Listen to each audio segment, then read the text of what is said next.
A serial killer goes on a rampage in a small town before disappearing for the night. He returns years later to kill seven teens who share the same birthday as the night he went missing. Hello, everyone. I'm Caleb Bouget, I'm Connor Eyzaguirre. and welcome to a new episode of Beyond the Bad.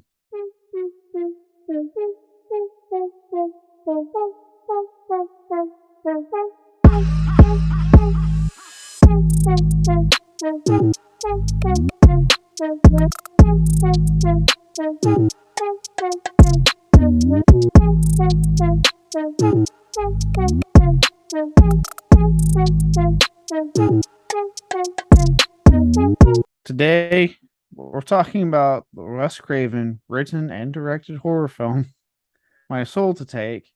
I want everyone to know it took me a long, long time to come up with that plot synopsis because I couldn't follow a goddamn thing while I was watching this movie. Uh, you don't understand what I mean if you've seen it. This is a film that would mark his return behind the camera after a 5 year absence. His last film he had done was Red Eye, and as far as written and directed, though, his this was his first feature doing both in over 15 years. That last one, for those who are running, was New Nightmare.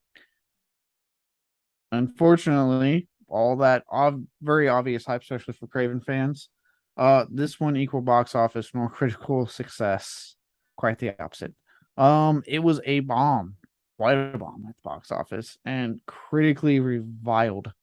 Like it's bad. I'll shoot it's Connor here in a minute, like for that part. But creative upon release, it's kind of become commonly put in the bottom tier of Wes Craven now. It's considered one of his worst efforts by many horror fans.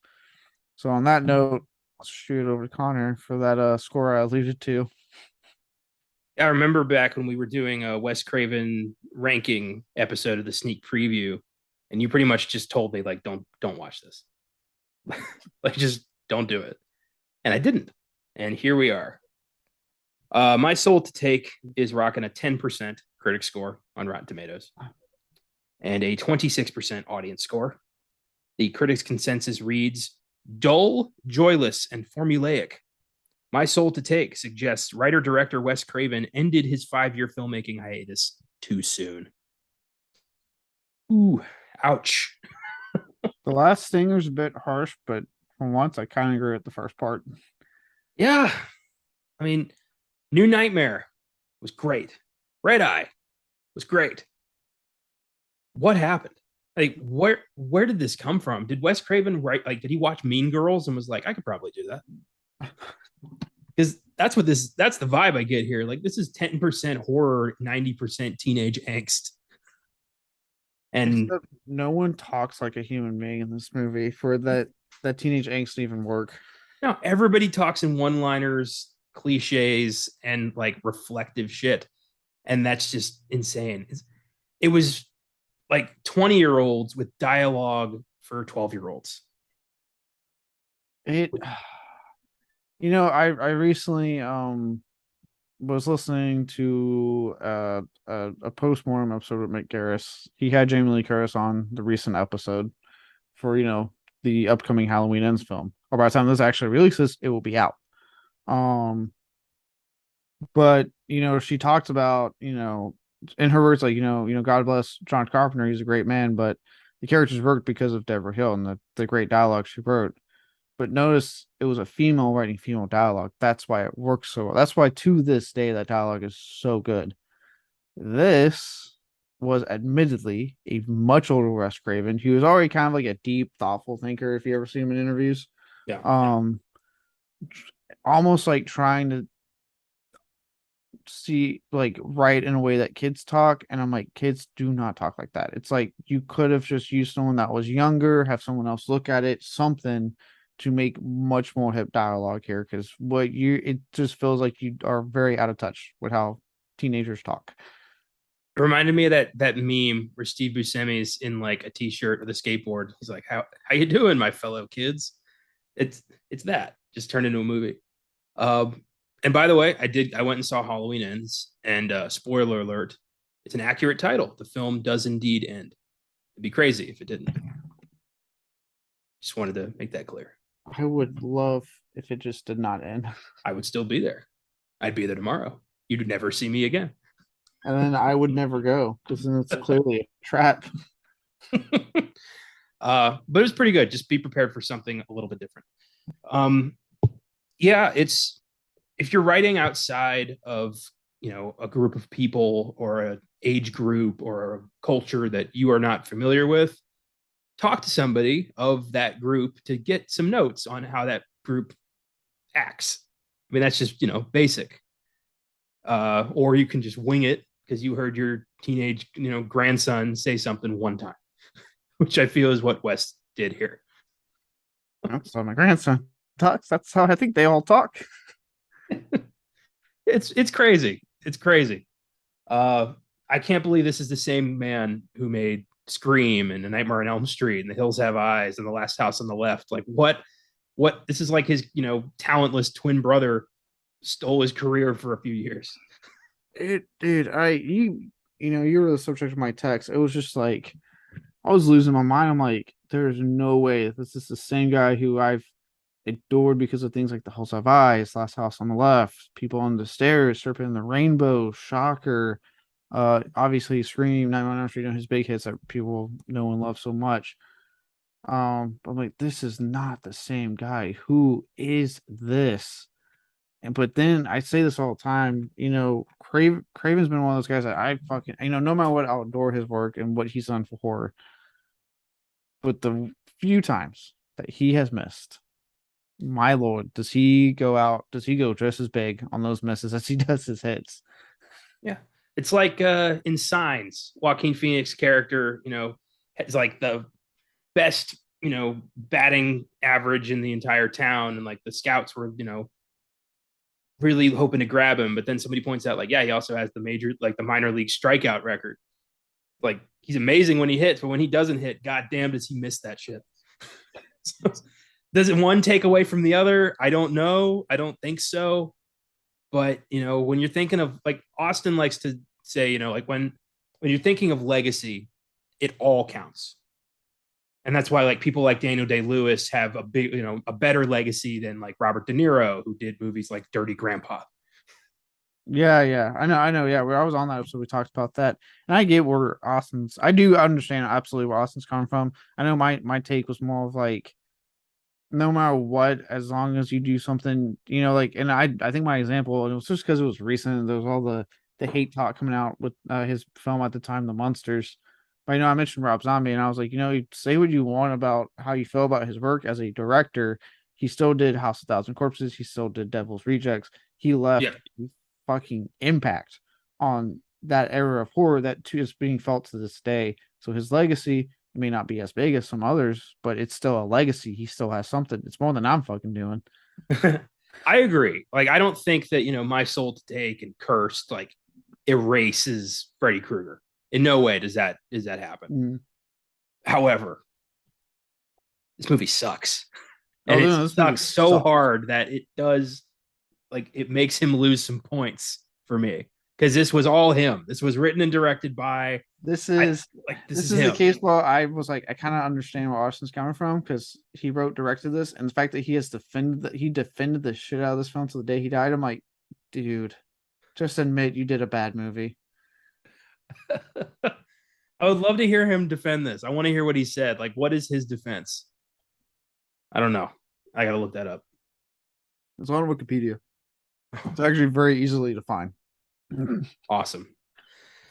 Yeah, this is interesting. This is one that, like, I never heard about, honestly, until like you talked to me about it. I didn't know this was Wes Craven, and now, unfortunately, I do. Yeah, this was when I was first getting into my horror websites like Bloody Disgusting. This was around the time this film was coming out. I remember them reporting on it and them being like, "Hey, Wes Craven's coming back," and the hype for it was just like, "Oh my god, it's Wes Craven." And then I remember when it came out and all the sites were like, "Oh my god," and it just quietly disappeared. No one talks about it because then I was like, "Hey, Wes Craven's coming back for Scream 4." Oh, thank God. Jeez. I wonder if it was a little bit of, like, ego. I wonder if that got, in the way. I mean, he did make, Scream and Freddy and some like iconic, timeless movies. I wonder if he was like, I've still got it. How can you lose it? And he just wrote the first draft and was like, everyone's gonna love this because I'm Wes Craven. And it's not the Weinstein, so no one's going to butcher my script. This is one case where I'm like, I wish a producer had taken a look at this. Are you saying you wish Harvey would have been like, look, Wes, remember what we did to Curse? I said a producer. I didn't say Harvey. Make that very clear. I don't give a fuck what that sick bastard does or did. He can go fuck himself. But somebody needed to look at Wes's draft and be like, "Are you sure? You want to punch this up? Is that your final answer?" Do you really think teenagers talk like this? The Fang Zone. Are we keeping that? Are we going to explain anything in this opening and what the fuck's going on? No. Right. Okay. Oh man. Yeah, this is quite an adventure. It is, and this actually kind of is a good way to lead into my first question. I have two. One's a little bit more film oriented, one's a little bit more fun. So we'll do the first one since we're talking about Craven, and that is obviously, we both have seen our fair share of Wes Craven. How big he was to me and my love for horror. I do, never forget when I got that damn text from you and I went through all the emotions like I lost a family member. Um, about that tragic day in horror history. So with that said, kind of going off of what we've been talking about, what are some pros and cons? Talk a little bit about both that you've noticed in Craven's work throughout the years. That is good. I like that. Um, let's start with pros. His work is remarkably creative and original. The movies that he did come up with don't have counterparts. There is no, Freddy Krueger light. There is nothing like The Hills Have Eyes. There's nothing like Last House on the Left. Even Shocker.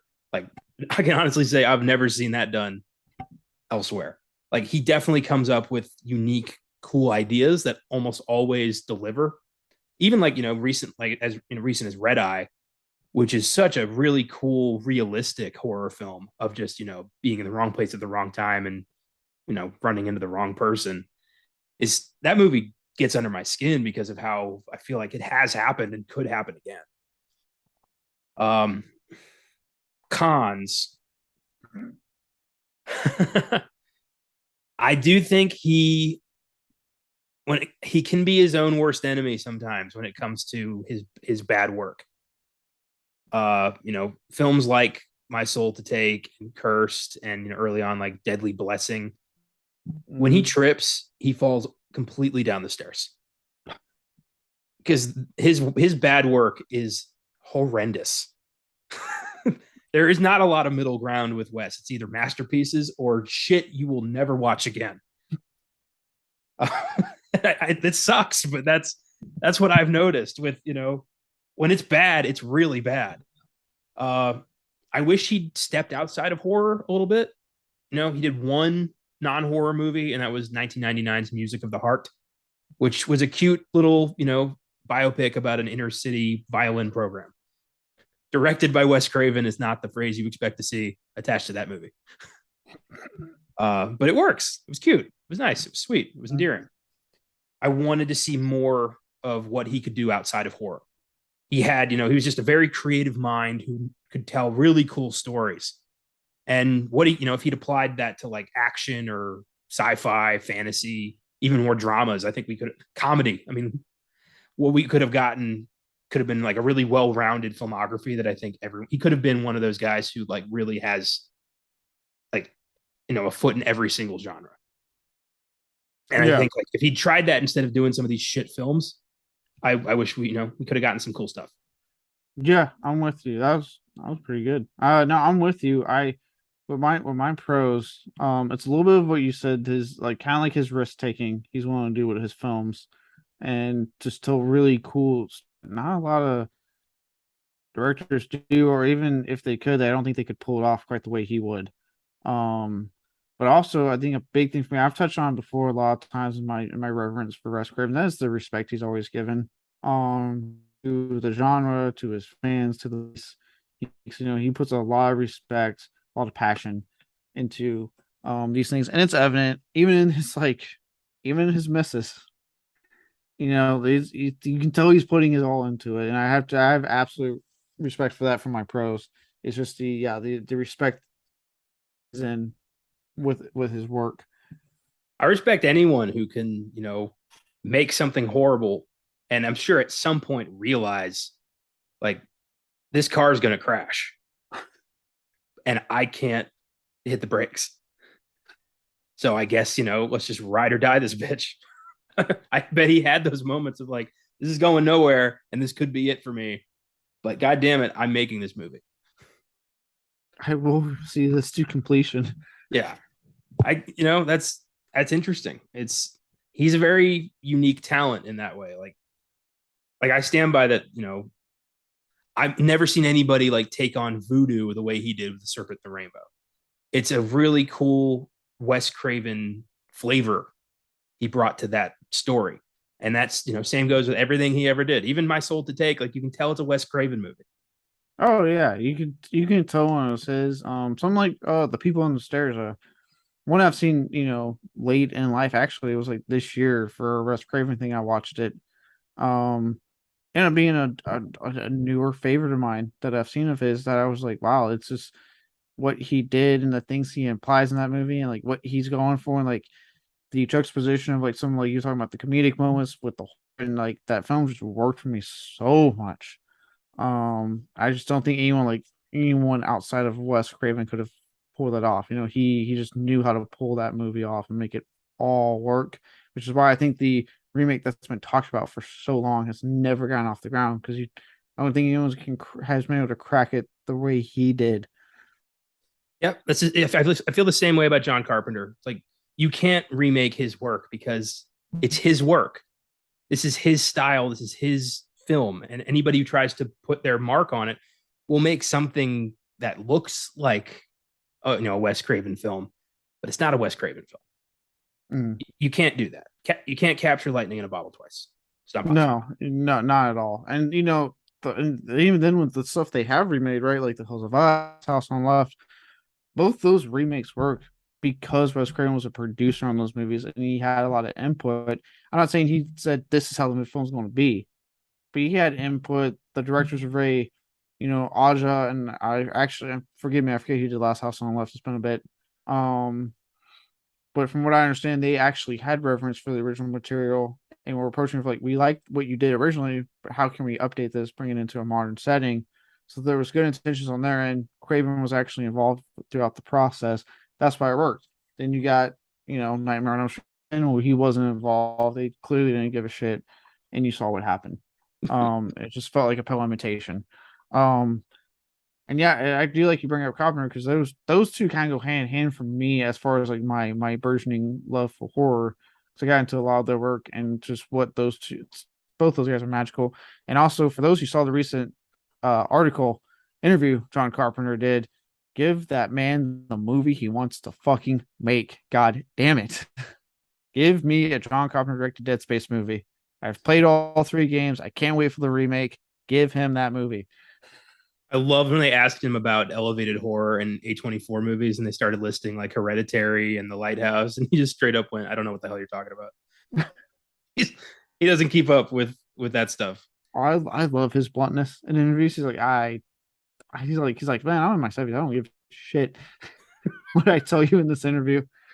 Yeah. He doesn't need to be here. He doesn't need to do any of this. Anything he does from this point on is just him wanting to do something instead of like having a nap that day. He doesn't care. I love that. Yeah. I hope I get to that point in my life where I've made something that will last forever and the rest of my life could like really just, you know, doesn't is Batman kind of up for grabs. Batman spent years just content with smoking and playing video games and watching basketball. And then they finally convinced him to start doing some music for Halloween. He's like, all right, I guess I'll come out and do the music for these movies. Yeah, it's awesome. John Carpenter is one of my heroes, just because of what he created and what he had to go through with the studios. Is a constant, decades long disrespect, and then finally just being like, "Fuck it, I don't need this," and Yeah. just bouncing. And then technically still having that disrespect because now he's telling you exactly what he wants to do, what would make him come back, and they're going, "Oh, hold on, let's not give you that." Even though we're greenlighting every video game adaptation under the sun currently, not that one. Like okay, so it hasn't gone away. I see. Um, as far as my con, and this one I'm picking because of mostly because of this movie. To an extent, Shocker and Serpent in the Rainbow, but I think those films work that better much more than this one did. And that is admittedly Craven. And I'm one of those I know I always say, like, no, you don't need to spoon feed me the information. Sometimes had a tendency to tell a story about giving you the information, and it just made his films more confusing than they needed to be. Again, in the case of Shocker, that film's so ridiculous and out there, and you have like Mitch Pileggi giving it his fucking all that works. Okay, again, Serpent Rainbow, he doesn't do a lot of explaining, but he knew how to make that one work. I can't explain it, but it just works in that movie really, really well, and you pick up as you go along anyway. If you're gonna give me a nail through a scrotum, frankly, the story is secondary at that point. I mean, yeah, I'm at your mercy. Do whatever you need to do. I don't remember that when we have to do Eli Roth movie on FILMGAZM. I mean, you have to sit through Hostel. I did sit through Hostel. I kind of liked Hostel. I know you kind of like Hostel. Oh, okay. Do you read my reviews? So the cons,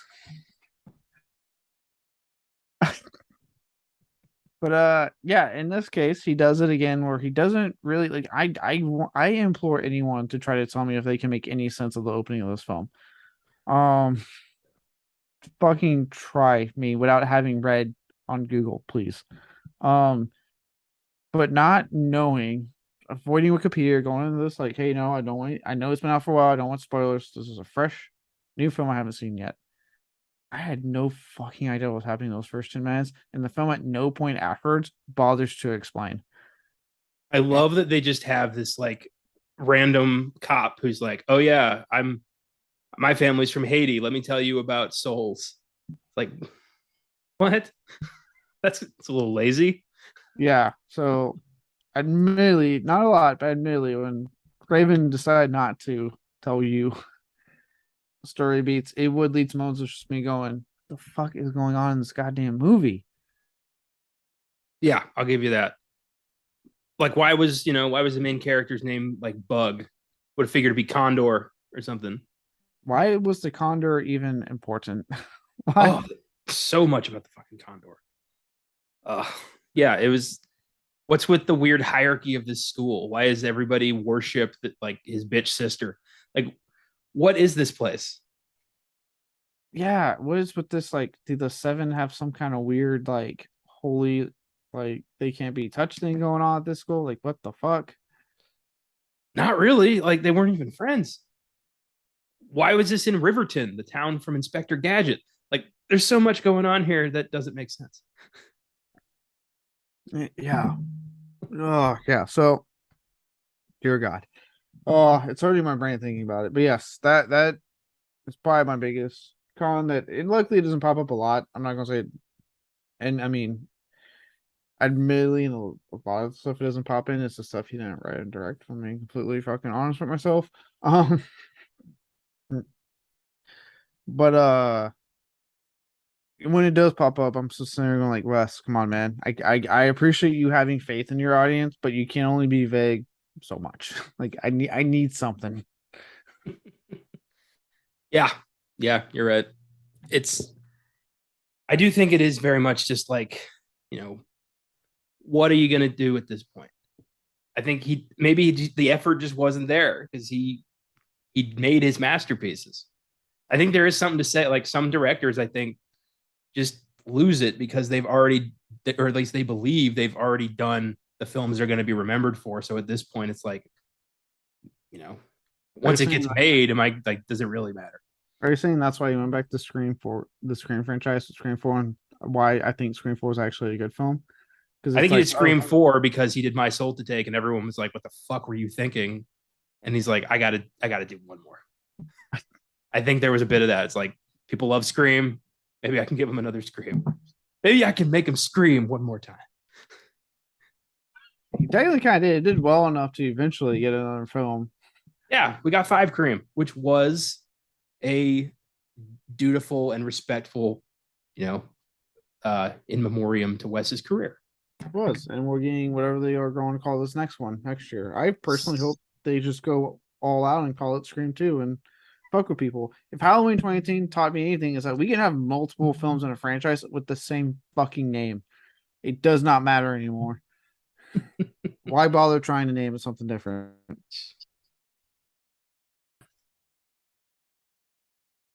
All right. Well, I let's go ahead and move on to the second question. So now this was a little bit more fun. So I kind of want to talk about what I feel like this film's talking about, but again, I'm not even entirely sure. Right. The film kind of talks about, obviously, it's a small town and they have a local legend. I got that much out of this movie. Um, we both grew up in a small town. You were in a small town in Maryland before you moved over to good old Blanco, Texas, which is also a small town. I've spent since the second grade my whole fucking life in Blanco, Texas. And so kind of touching on the appeal really that this film speaks out to of like small towns and the local legends they have surrounding them. What I kind of on a fun side, what do you think is the fascination kind of we have growing up to discuss these local legends in our small town, test them out sometimes if it's that the creepy house type of deal, you know what I mean? What do you think is like the fascination, especially with kids more so than adults, with these legends? I think we all want to think the place we come from is special, that, the world is more fantastic than it really is. So we create these stories and legends of, a place close to us. So we feel like we have something that no one else has. Like our town has something that no one else has.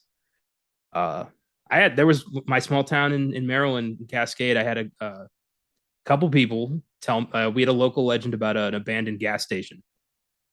It was a BP station right across the street from my aunt's house, and there was a legend that there was a man in that who lived in that gas station, and anytime someone disappeared, it was the man in the gas station. They, the name they had for him was so dumb that I didn't believe it just on the strength of the name. They called him Bloody Murray. But right from there, I was like, yeah, I don't believe this. But it was, yeah. So we had that. We had the abandoned gas station and the murderer who lived in it. But it was Cascade, Maryland was like a tiny ass mountain town. There were like 50 people, if that. So we didn't have much. Yeah, Jesus, God, Bloody Murray. I remember in Blanco, the big thing I know growing up was that apparently at the elementary school, that the gym and the music buildings were haunted. For because I don't know, you didn't go to the elementary, right? You came when you were in high school, right? Yeah. Right. So the elementary, I don't know if you ever saw it. There's like there was a main elementary building, and then outside of it were other buildings. So the gym was a separate building, and where we went to do music in like fourth and fifth grade when we had to take it, that was its own separate building also. So teachers had to take you over there because it was going out of the building. Even like when I remember when I did fifth grade there, it wasn't in the elementary school. It was fucking an extension outside the elementary school, its own set of buildings that we had to go to. It Yeah, good old fifth grade. Um, I'm sure the teachers probably loved it. If I was staff there, I'd be like, we have our own little building. Like, yeah, get me the hell out of that school. But the big rumor was, that the music building and the gym were haunted. And if you stayed there, after hours, if you could even pull that off, because I mean they locked the shit and I'm sure cops patrolled the area. Um, was that the shit was haunted and a bunch of creepy stuff happened, and people had stories but no actual verification for these stories. So it like I said, dude, I would, now that I'm older, I'd love to actually kind of, because honestly, like with those buildings being separate, they were kind of creepy. I remember the music building, like it didn't have the best lighting, and like it was like all it was like a main room for the music, and then like hallways with small rooms.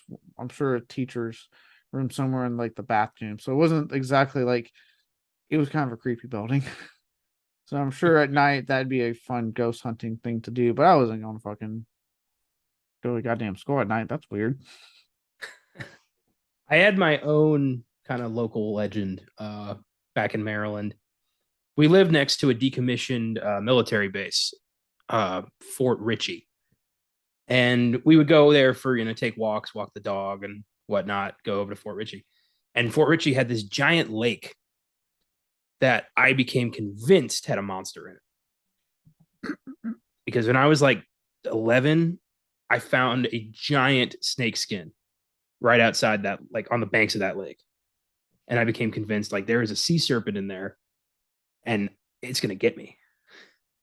So I would avoid the lake if possible. I would never go walk near that lake because I thought the fucking Kraken was going to come out and like grab me with a tentacle and pull me in. Because, I was a child with an overactive imagination. And then I thought Bigfoot lived in the woods next to my house. Oh my god. I remember for Blanco, there was like it's something you made fun of once you got into like high school, but there was like the rumor that there's an alligator in the Blanco River that persisted for fucking decades. There's not any alligators in the Blanco River, but that was a big thing and then you would make fun of it a lot when you were in high school, like, oh, let's go swim to the river. Don't get eaten by the alligator. Yeah, it's funny. I wonder what like places like like the Pine Barrens in Jersey and like the place where Mothman lives. I wonder what what's the like like the let's go fuck with the Jersey Devil rite of passage thing that like the high school in that area has if they do something like that.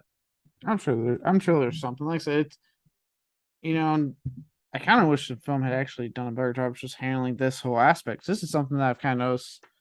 Every town seems to have their legend, their boogeyman, their thing that is usually kept alive thanks to like overacted, like I said, active imaginations of kids growing up and then them getting older and want testing it out, like, oh, let's test it out.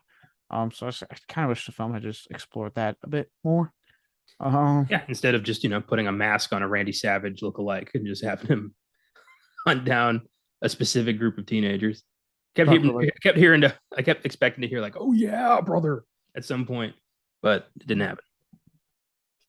No, dear God, no. You did have the voice. I'm not even gonna get into it right now. God damn it. But yeah, that was my second card. Just have a little fun, talk about local legends growing up.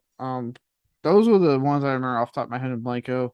Can't remember if there was any more off the top of my head. I mean, it's not really even a legend, but in case anyone's wondering, there was we had more of like we had our celebrity, quote unquote. Anyone ever wonder what happened to Shelley Duvall? She's in my hometown, Blanco, Texas, and everyone has a Shelley Duvall story of the stuff that's come out of her mouth. Um, Yeah, I've heard some stuff. I don't want to get into it here just in case. Like, I'm still not entirely sure what constitutes a defamation lawsuit. yeah, I'm not gonna say it, but Yeah. I know my dad. He does have a story. He ran into her once, and he was just like, "Oh dear God." Yeah, I had one of my friends told me about a time like she like showed up at Sonic and shit got weird. So there's a bird involved. So yeah, but yeah, Shelley Duvall. That's also. I love when I see pieces on her about like what happened to her, and they're always like she's in a small Texas town. They won't ever name the town.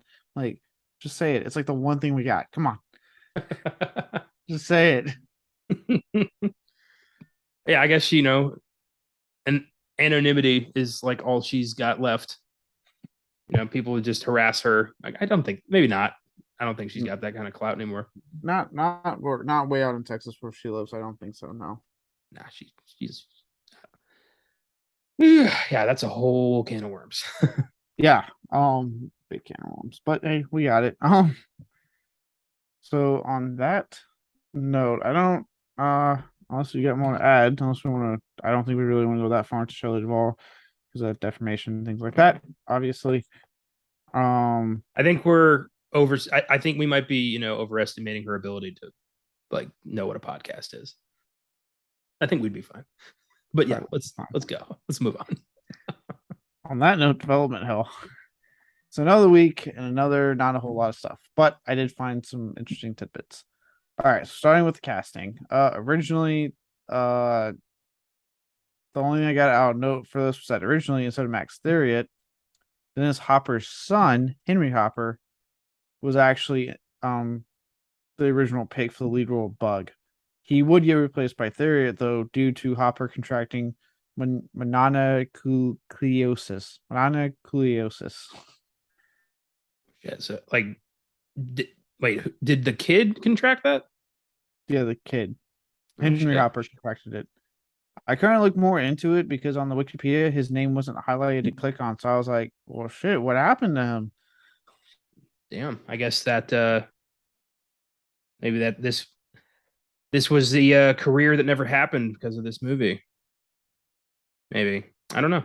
I don't know. I mean, Theriot's had a career. He was on Bates Motel. So that's what I recognize him on. I know he's had work since then.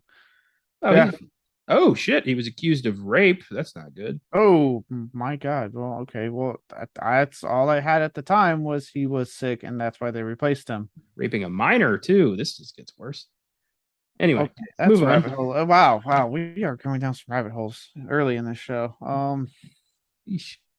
All right. Well, after that, not after he got the disease and replaced with Max Theriot. The rest of the cast will come along pretty smoothly. No issues there. Production would begin April 2008 under the original title, and I do remember it being reported as this when I first heard about this. Under the original title of 25/8, 25/8, however you want to call it. Why?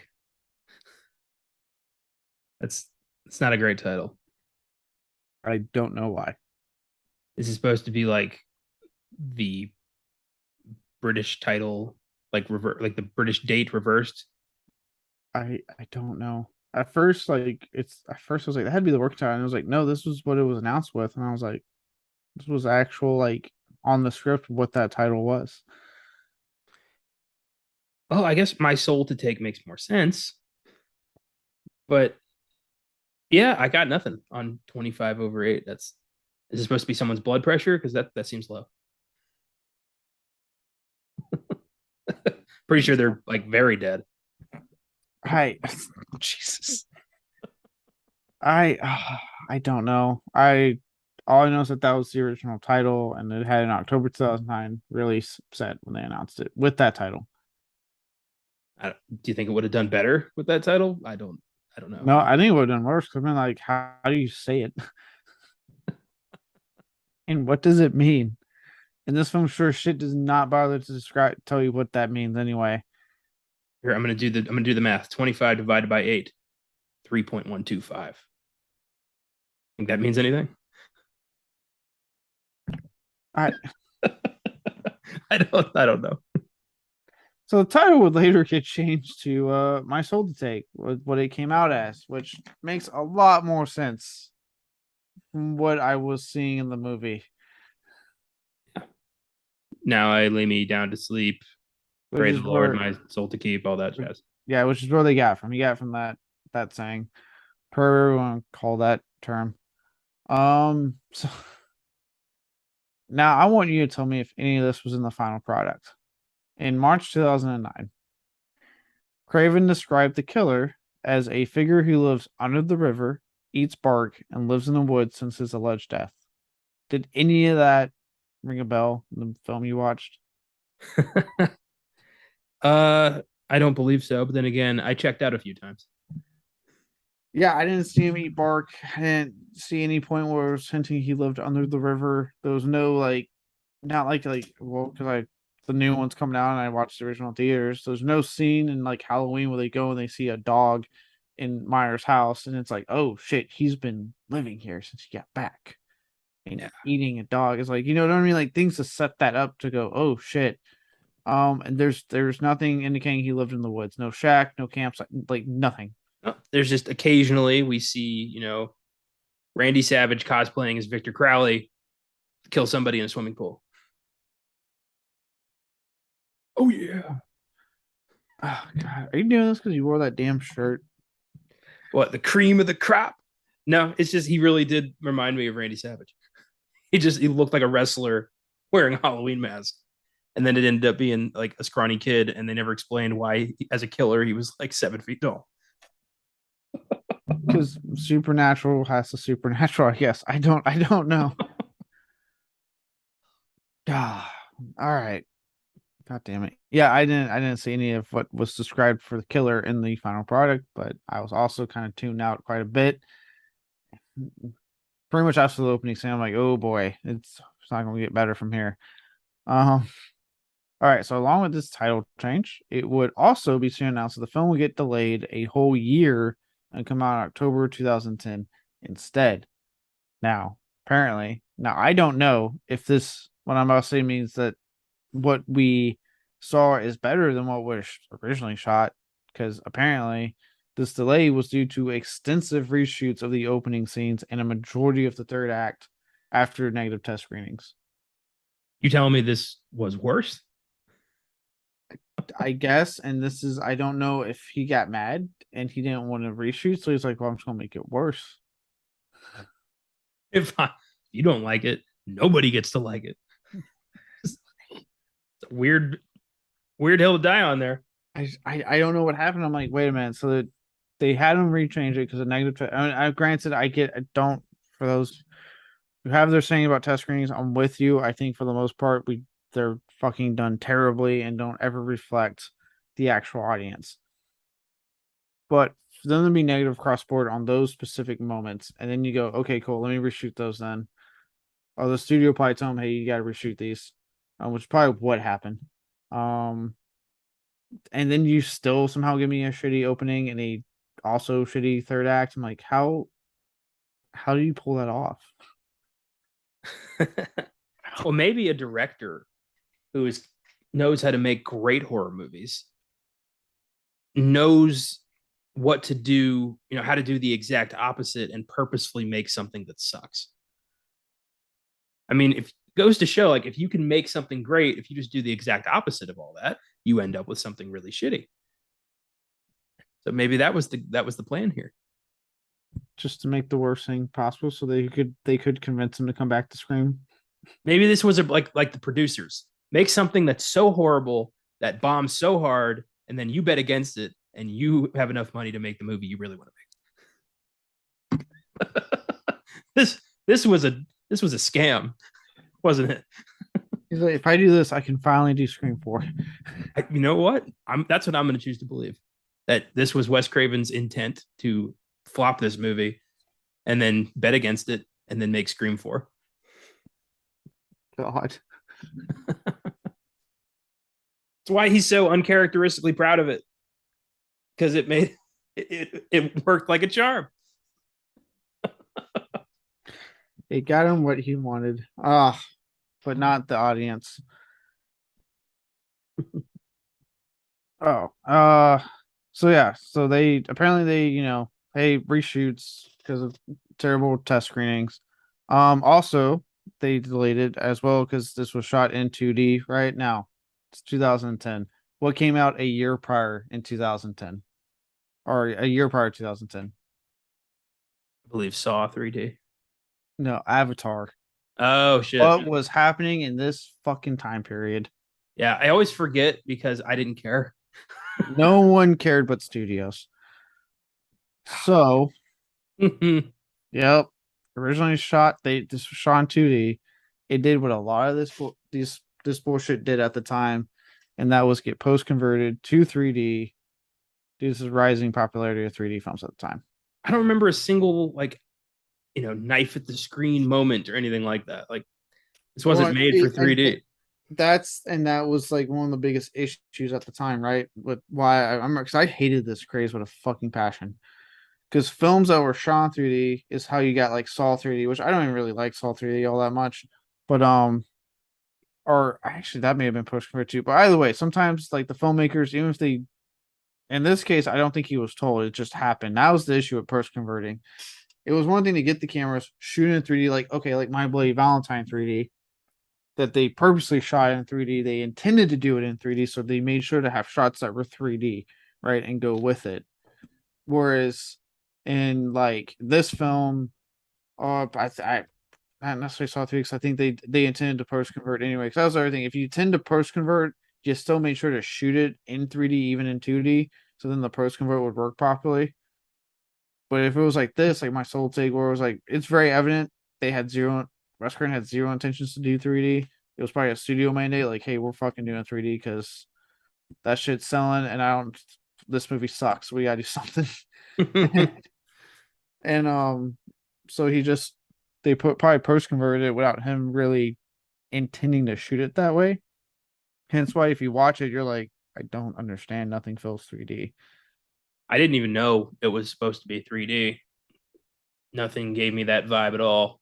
Because usually Exactly. you'll have like a, look at that moment where like somebody points right at the screen and it's like, whoa. And when you're watching it at home, non 3D, it just looks ridiculous and pandering. Nobody thinks Yeah. about that part. Yeah, Texas Chainsaw 3D.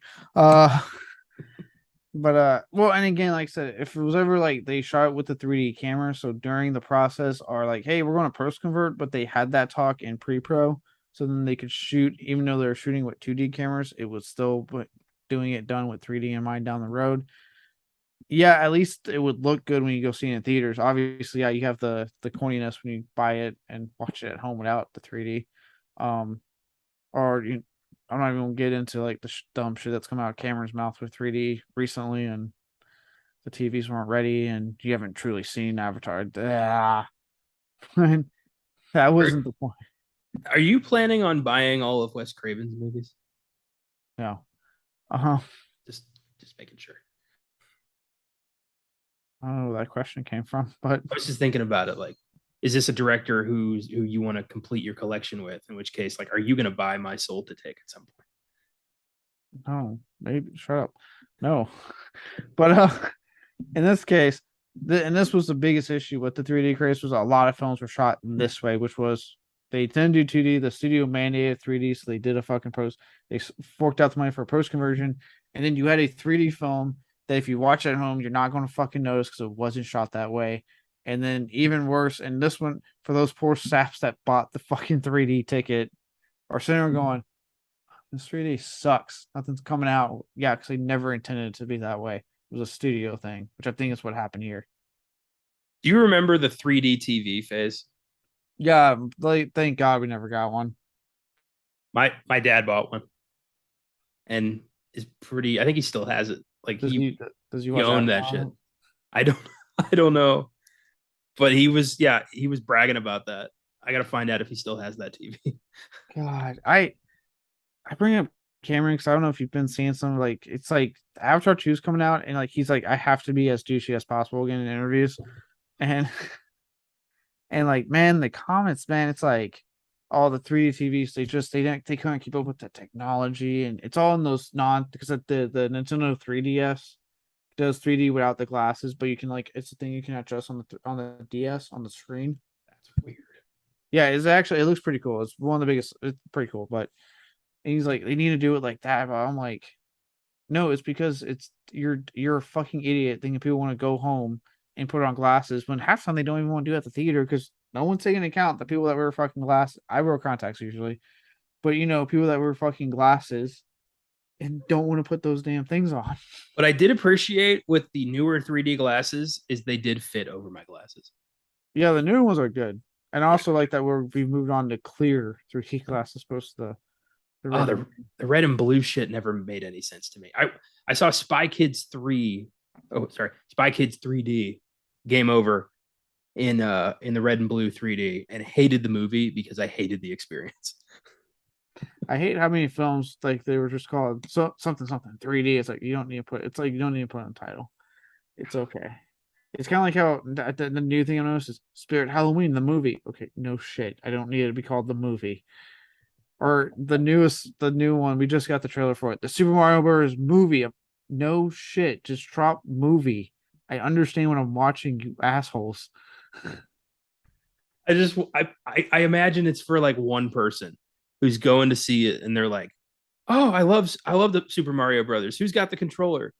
And then like it starts and they're like, "This is a movie.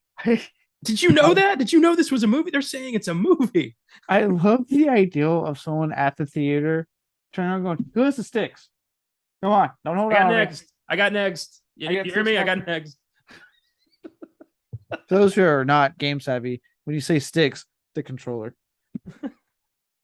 I imagine, when they're doing these, when they're pitching titles, when they're making like the marketing materials, they got to take into account every demographic. And there are idiots out there who don't realize they're watching a movie, apparently. So Right. that's who that's for, I guess.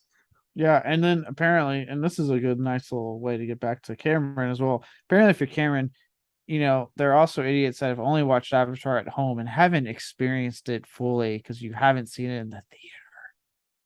I'm honestly surprised Cameron hasn't tried to market some kind of like brain implant that turns everything you see into 3D if you like think about it hard enough. And he's just like, people just got to get the implant. Then they'll see the movie the way it's supposed to be seen. If you're watching it without the implant, you're not even really watching it. Dude, I remember when I thought, because Cameron's the only one that when I saw the headline for the article, I was like, "There's no way this is clickbait. This is Cameron we're talking about. He says dumb comments." And I He clicked on, I needs. was like, Go ahead. and when I clicked on it, and he's like, "Yeah, he's talking about the re-release, obviously, of Avatar 1 in theaters," and he's like, "Yeah, it's just a chance for people to experience in theater again." Which at first I'm like, "Okay, I'm following, I get it. It's not like you're the only one putting out a re-release." And I went to go see Jaws and Trick or Treat, and you know what I mean. I'm all behind re-releasing films, having a chance to see them in theater for those who want to experience, your favorite film. Absolutely. But then he doesn't stop talking. He just keeps going with, yeah, and those who haven't, had the chance because maybe they weren't born yet or they were too young, they can't see it in theater. They only see it on TV, and you just haven't seen it if you've only seen it on TV because it has to be in theaters. I'm like, no, I'm pretty sure they saw the fucking movie, dude.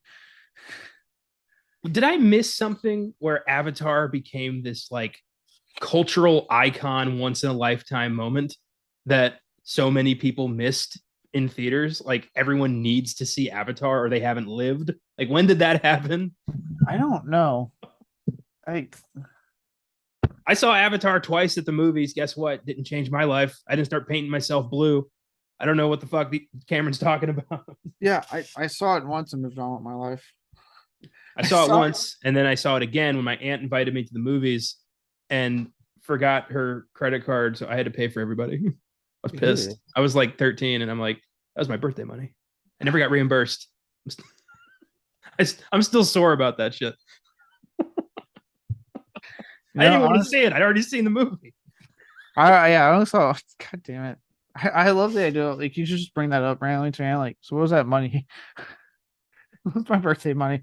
Um, just remember that time I had to go see Avatar again. You know what I'm gonna do? I'll just invite her and my cousins to see Avatar 2, but I'll forget my wallet. Problem solved. God damn. Now, luckily, I saw it once, and it was with my aunt, my siblings, and my mom, so we all saw it at once. But yeah, I'm like, when did this become a cultural event? Also, dude, unless you put something new in the theater experience, that like new footage that was on the Blu-ray, 4K, whatever, like, no, man, they saw the movie. They just didn't see it the way you want to, but they saw the movie. Like, I hope one day to be on a plane with James Cameron, just so I can start watching Avatar on my phone and just watch him seethe. He would say something. He would get involved.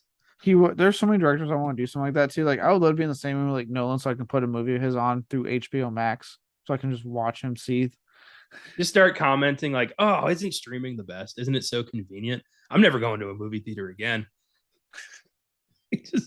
He might kill you, right? Just then be like, God, man, and then just start essentially critiquing him, like, man, you were so much better pre-Batman, and like, God, Memento and the Dark Knight trilogy, and Prestige so good. What happened when he decided to do things like Inception and Dunkirk? Like, what the fuck was that? Like, just start going in, watching him just get angry.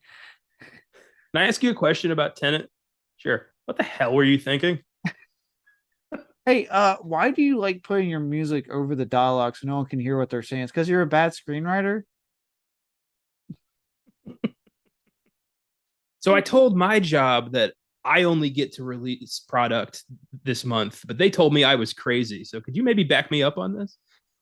Because Could it you worked throw out for you. Yeah, could you throw a temper tantrum for me? Ask an obscene amount of things, demand an obscene amount of things, and see if that works in my favor. Also, could you do that for me, pal? Oh man. Yeah, it's crazy to live in this little bubble where you're never told no and everybody says every idea you have is a genius one. These people need somebody to tell them they're full of shit once in a while.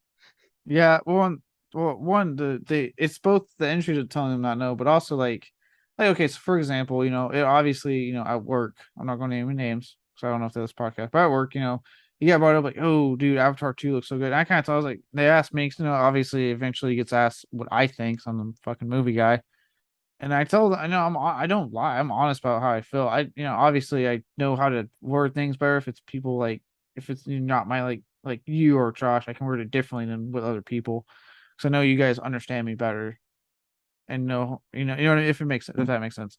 Um so I just very diplomatic just go like, I'm not really interested. I'm actually probably I just don't think it looks that great. I'm just not into I didn't really want a sequel, blah blah. And they're like, what and how? And I was like, do you guys really want me to like and like how like and again I was like, I'll staying calm like what I really think about like this and like James Cameron, the guy directing it, and they're like, yeah, why don't you? I was like, look, and I'm trying to explain, I'm like, look, I am all about James Cameron pre-Titanic. I'm like fucking True Lies, The Abyss, Terminator 1 and 2, Aliens, like I'm all about that shit. Like that man fucking hit when it came to story and special effects. I was like, but ever since Titanic onward, I haven't given a shit because he does okay stories now with great special effects, but they're okay stories. And again, trying to keep it at that level because I'm like, I don't want to get too into this. They're not movie buffs like I am, blah blah blah.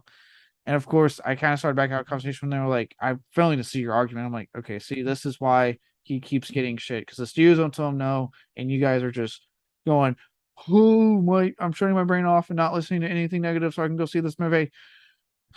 Like, all right. I'm picturing you like that argument starting, and you're like, I just don't really think Avatar 2 looks that great. And then 5 minutes later, an unmarked van pulls up. Three men come out of the back, tase you, and pull you in the van. And you just see like a license plate that says Cameron, and you're never seen again for like 6 months. And you come back and you've got like a scar from brain surgery, and you just have a glazed over look in your eye, and you're like, Avatar 2 looks amazing. I have to tell everybody I know about Oh, Avatar 2. You have a nosebleed, but you're not addressing it. right? I should have been like, wait, you guys are working for him, aren't you? It's just, I don't know, just as soon as I heard I fail to see the argument, I tend to shut down when people do that because I'm like, okay, you're obviously not wanting to listen. And I'm like, you're just becoming the issue with some of these directors in that they know what they got. They have studios that don't tell them no. They got an audience that's always going to eat up their shit. And if you try to fucking have a civil argument of just like, hey, this is just how I feel because you're asking anyway, and then you're starting with I feel, oh, okay, then fuck off. Don't fucking ask me what I think, or ask for details. Okay, I gave you very simple. Doesn't look great to me. Not willing to it. You asked Yeah, for details. it is weird when people like are trying to force an argument. It's like, I don't want to play. Go away. I don't want to play. Yeah, and also it's like I know you guys, you're not film buffs like my fellow friends, so I really just don't want to have that argument. Whereas I feel like I can have that with you guys, like you, Austin, Josh Colton, anyone, and it'd be just be more fulfilling if that makes sense. Yeah, that's what we try to create with these podcasts is a safe environment to, have opinions about certain movies that apparently in public you're not allowed to have opinions about. Yeah, as soon as I saw, I was like, okay, so you guys are. I'm just gonna be probably the only one in this office not talking about fucking Avatar 2 come December. Okay, cool. Yeah, that's wild, man. I don't know. Maybe I don't tend to engage people that I feel like are gonna be irritating to talk to. So I don't have a lot of these moments don't really happen to me. Like I said, once it was like once I heard like I'm failing to see, I was like, okay, I know what that always means when people pull that in any argument, like I fail to see, or it's like, well, okay, then I'm shutting down. Like I'm done. I'm not engaging because you're not wanting to see my side. You're hearing me, but you're not listening. I was not aware that this was, a suck James Cameron's dick club. So, Yeah. sorry if I didn't get the memo. Yeah. I'll leave now. And it's crazy because I even saying and told him I was like pre-Titanic. Let's talk about him all fucking day. Oh yeah, pre-Titanic, post Piranha 2, The Spawning. That's right, James Cameron. I didn't forget. Um, let's talk about it all day. But post Titanic, I'm not wanting to talk about Cameron all that much. I just I don't bet like. on the set of Piranha 2, he was looking at like the dailies and he thought, oh, if only these piranhas were blue and 8 feet tall, then we'd have a movie. He was thinking about it for that long. I think he was. If I can only raise the bar. James Cameron. All right. Yes, we hear you, James Cameron. Oh my god. Uh, all right. Reeling it back in. It's amazing what 3D topic gets you to because we lived through one that I know obviously in film there's been various phases in 3D and we happen to go through our own phases as young I children. I love that you said we lived through it like it was some cataclysmic event. It fucking was. We made it out alive. It was of all the things we've all the cycles we've experienced in film. I think 3D is one of the worst fucking things. It was like some of the laziest shit, and then the fucking 3D TVs. I was like, fuck this phase, man. God damn. In 2008, I went to see Journey to the Center of the Earth 3D. Remember that movie with Brendan Fraser and the kid from the Hunger Games? Yeah. I went to see it, and there were three teenage girls behind me who were gasping like they'd never seen 3D before. It was the most incredible event of their lives. I know because they talked about it the whole time. The movie opens with like a 3D shot of a cockroach or something, and they were like, "Oh, oh my god, look at that!" And I'm just like, "This is a 2-hour movie." I was 13 and I had the same exact mentality I have now of like these bitches are gonna do this the whole time. Yeah, I have a lot of the same mentality that I had as a teenager. Um, and that's usually when I hear something stupid come out of someone's mouth, I just instantly get annoyed and I see red and get annoyed. I learned very quickly I'm not a people person. And my friends can attest to that. Yeah. One of my favorite movie quotes of all time is from Men in Black. And it's Tommy Lee Jones says, a person is smart. People are dumb, panicky, dangerous animals. Yes. And I believe that. There are individual persons that I tolerate and enjoy and whose company I like to have. But people on the whole can go fuck themselves. Yes. Especially the weird thing where I'm thinking about movie and hearing people, the fact that I keep, for almost every Halloween film that's come out, I keep getting stuck with a group that has to make a comment after the Halloween trailer airs. I have only one comment to give you. Evil dies tonight. In case you didn't get that memo. They made it pretty clear. They made it very clear, and Halloween Kills that Evil dies tonight, even though we all knew we were getting a third movie. Maybe save that mantra for part 3 where it would make more sense. But instead, they went to me lazy with the saga ends, and I'm like, is this really a saga? Yeah, I'm like, one, not saga. Two, okay. No, you might be fooling some people here who are only aware of these 3 films, but don't try to tell me this shit's ending after this movie. I saw Resurrection. I've been in this shit. Don't think you can fuck with me. I've seen Curse of Michael Myers. Okay, I've seen you watched the producer's cut. You've been deeper in this shit than any of us. I ordered the 4K copy that includes the producer's cut and also 4K of Halloween Resurrection. Oh my god, why? I feel like you're gonna pay for that in blood one day. Like that's like a mortal sin. You bought those shit movies twice. No, more than twice. Oh, dude. I had the DVDs prior. God damn it. Oh Then man, I upgraded my collection to Blu-ray, and now I'm upgrading it to 4K. that's. I wish you hadn't told me that. I just lost a lot of respect for you. Well, how dare you? I don't know if I can carry on. Go get Josh. Make him do the rest of this. No, he hasn't even watched this damn movie. You really have to talk about this one. Touche. Uh, well, yes. You know what? Yeah, you know what? I am getting Halloween Resurrection, The Curse of Michael Myers on 4K. But with that is also H2O, which is awesome. I fucking love H2O. And Army of Dark, not Army of Dark, yeah, Army of Darkness and Evil Dead 2013. Okay, so fuck off. And I'm going to be getting Return of the Living Dead when that releases next week off Screen Factory. So they're coming out with a 4K, and I did not realize the Blu-ray was going to go out of print. So in it, well, I fucking can. Okay. Whatever you say. I love that you're like defending yourself. Like, no, I bought better movies too. I promise.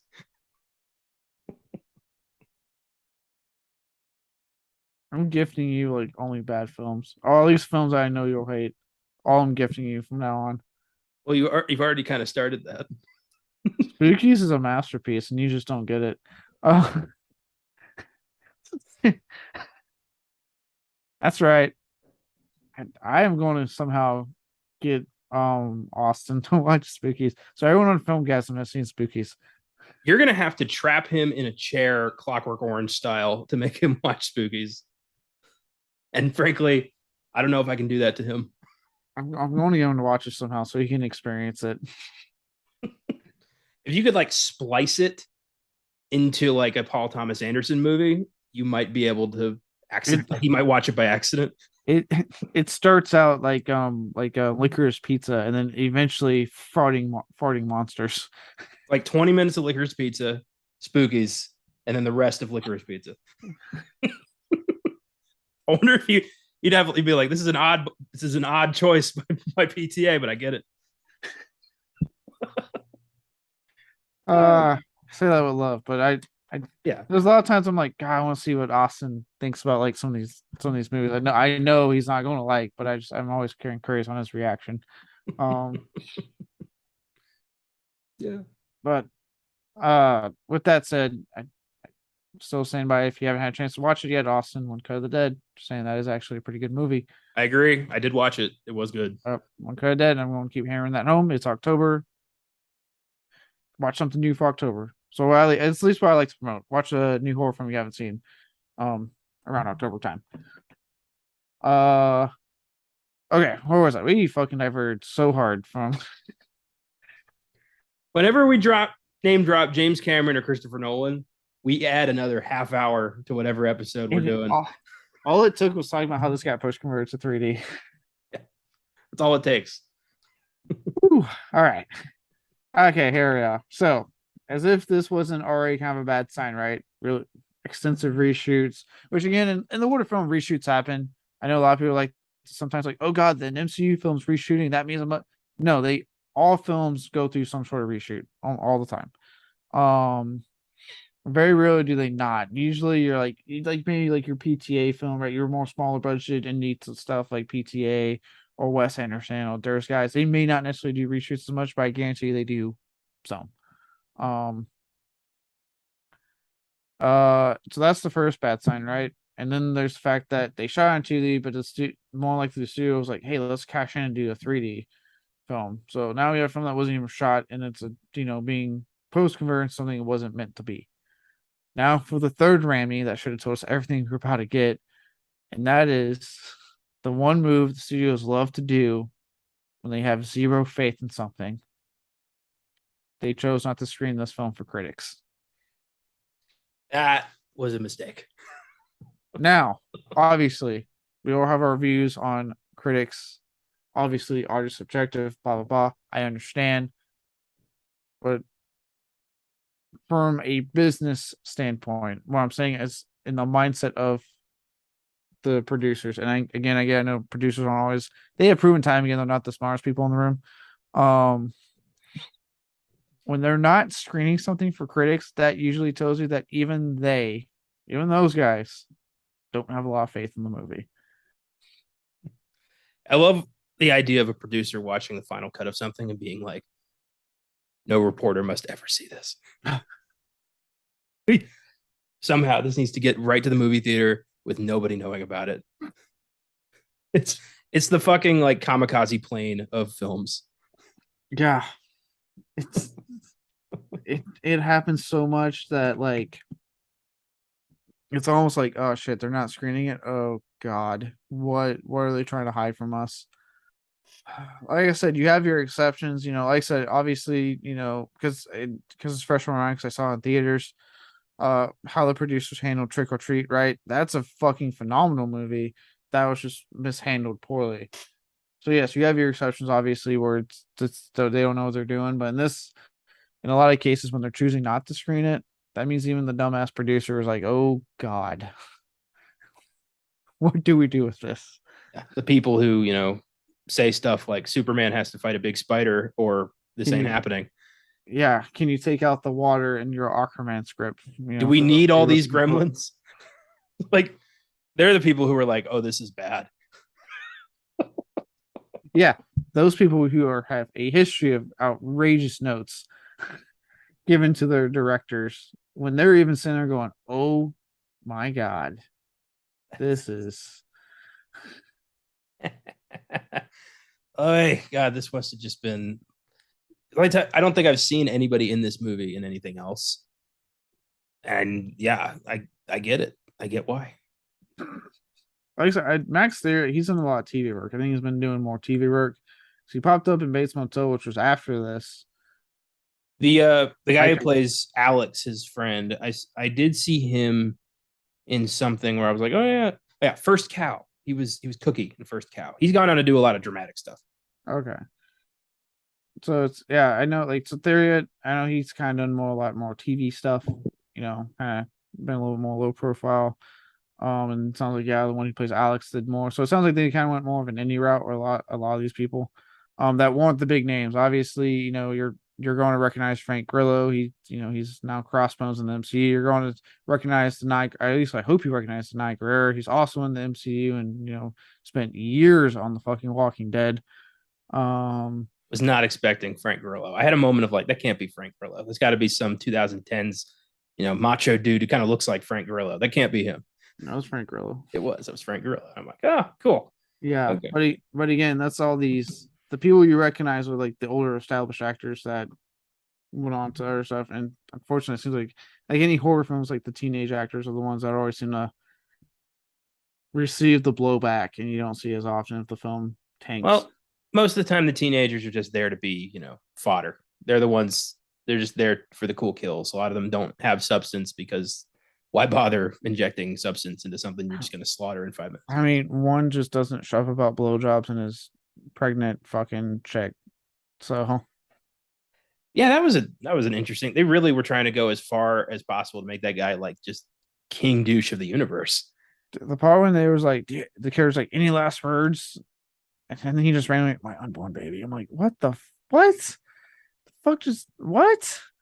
None of that made what? My brain hurt in that moment. Yeah, was he dating Brittany, or like was he trying to rape Brittany? Like, what was their relationship?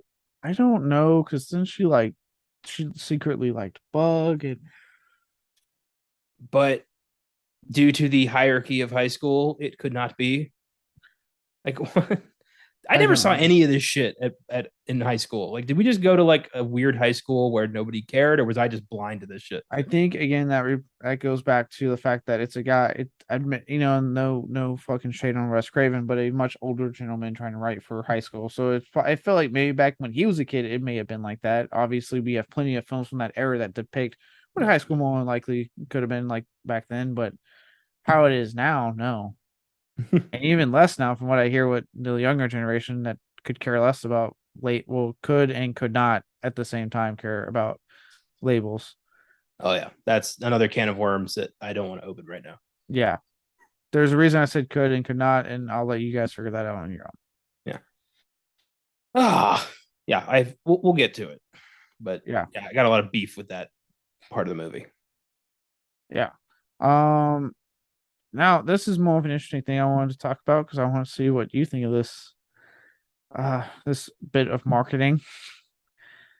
So in a interesting attempt to promote the film, Rogue Pictures staged a fake stabbing, which showed a man being stabbed, air quotes, stabbed in front of Wes Craven and the rest of the cast at the premiere using a plastic knife.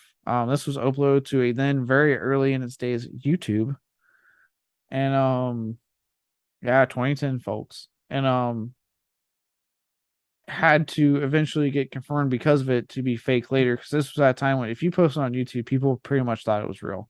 Um, now we can call bullshit. We are savvy, but back then, That is really ill advised. right? And also, like, Scream 2. Like, just Wes, come on, man. Was he in on that? I don't know. It just says Rogue Pictures. The company staged it, so they may have told. I don't know. It could have been they told him like, "Hey, this is what we're doing," and he may. I know in a lot of cases, marketing is done out by a whole different department, kind of outside of these people, which is weird to me. But um, so it could have been something like they told him that was what they were planning to do, and he probably was like, "I don't," and then you're like, "Oh, what we're doing?" And he's like, "Okay, fine, fuck it, whatever. Film's coming out anyway." I would love if they didn't tell him. If marketing department was like, "Hey, let's make it look like someone's about like gets killed in front of Wes Craven. You know, this older man with some health conditions. Let's go, let's go fake stab a guy in front of him. That's a great idea. We're gonna Oh go my hard in the god, paint. hard in the paint. Something's got to we got to do something to overshadow this piece of shit movie. That's insane, and you can never do that shit now. I mean, like take Smile for instance. You just got weird people smiling in a crowd at a baseball game now. Like that's okay. Yeah, and it did in that case. It was simple and effective. I remember people talking about it forever. Like, But then they had remember the marketing for it where they had people dressing up like scary ass clowns. It got super out of hand and a lot of people got hurt. that backfired very quickly. Yeah, viral marketing is a fickle game and Yeah, you got to do it right or it's going to get out of control. I look. I would argue the it thing was great because now I get shit like Mr. Nightmares. 3 scary clown encounters. I'm like, hey, look, now I got new content for my Mr. Nightmares. Dude, while I was living that happened when I was in my senior year of college and there was a clown attack in the development next to mine. Like somebody broke into somebody's apartment as a clown and like assaulted somebody.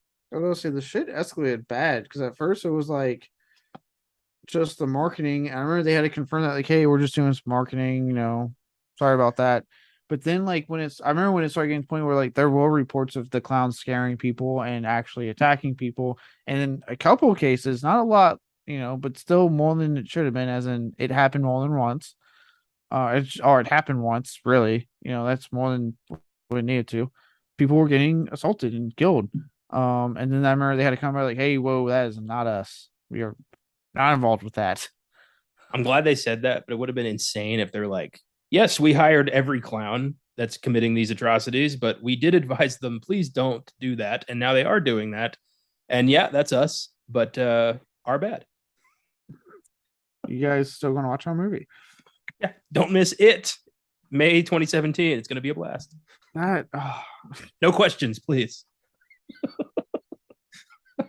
that's insane that someone like a clown broke into the fucking new complex next to yours of the development, or whatever you said, next to yours. Yeah, I got the alert on my phone of like clown related assault happening like in San Marcos. And I'm like, I know that development. I know where that is. And it was freaky. I mean, can you imagine a worse nightmare? Like, not only is someone breaking into your apartment and attacking you, it's a goddamn clown. God. Dude, okay, so look, some of those videos I've watched are actually kind of creepy. Like, especially the ones where like there's one of those like a ring camera where there's a clown on this guy's porch and he's just like looking through the door and stuff, and it's all through a ring camera. Luckily the clown just left. It was like, what the fuck? And then like people like one guy like that he was gonna follow and he goes home and he looks out the window and the clown's just standing outside the window looking at him. I'm like, what the fuck was going on with this shit, man? It did lead to one of the funniest tweets I ever saw, though. It was some lady who went, "These aren't even real clowns. They're just people dressed up like one." And somebody tweeted at her, "Bitch, what is an actual clown?"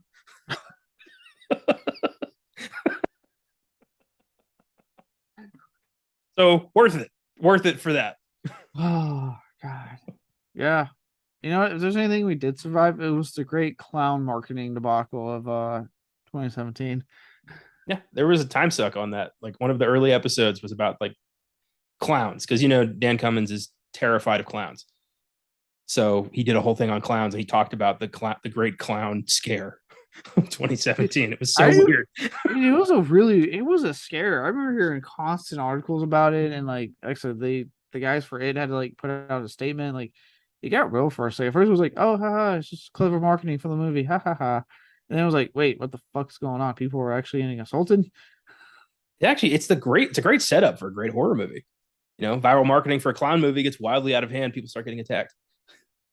Yeah, actually. Yeah. Hollywood, start working on it. Um, but don't do a viral marketing for that one. Like just do trailers. Don't make the movie eat itself. Like just don't ride that one out. Yeah. Well, in this case, where it's that marketing ploy, even though it got scary, did work out for it. It did not work out for this film. This one, like we said earlier, it barely made a splash at the box office. With it claiming the lowest opening of a 3D film released in over 1,500 venues. So I guess maybe we can thank this for the 3D market kind of dying off pretty quickly. We can thank a lot of post-converted 3D films for the 3D market dying off. Because for every bad, look, I know you're gonna say I just saw Jaws in 3D, which is technically post-converted. Difference is they worked with not John Carpenter. Holy shit, they worked with Steven Spielberg to ensure that it looked good. And guess what? I was actually shocked at how good that film looked in 3D, and the water being like right in my face.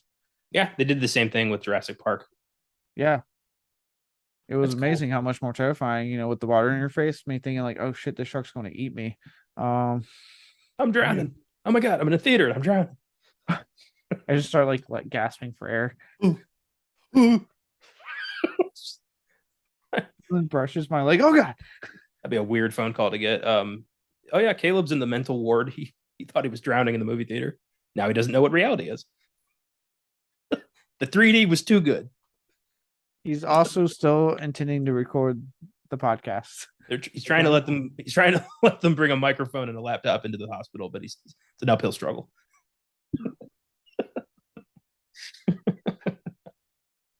God damn it. Well, the only solace, not for me, for many fans, was this wasn't the celebrated filmmaker's final film before his untimely death. It's pretty much all we got out of this was like, oh, thank God he did Scream 4.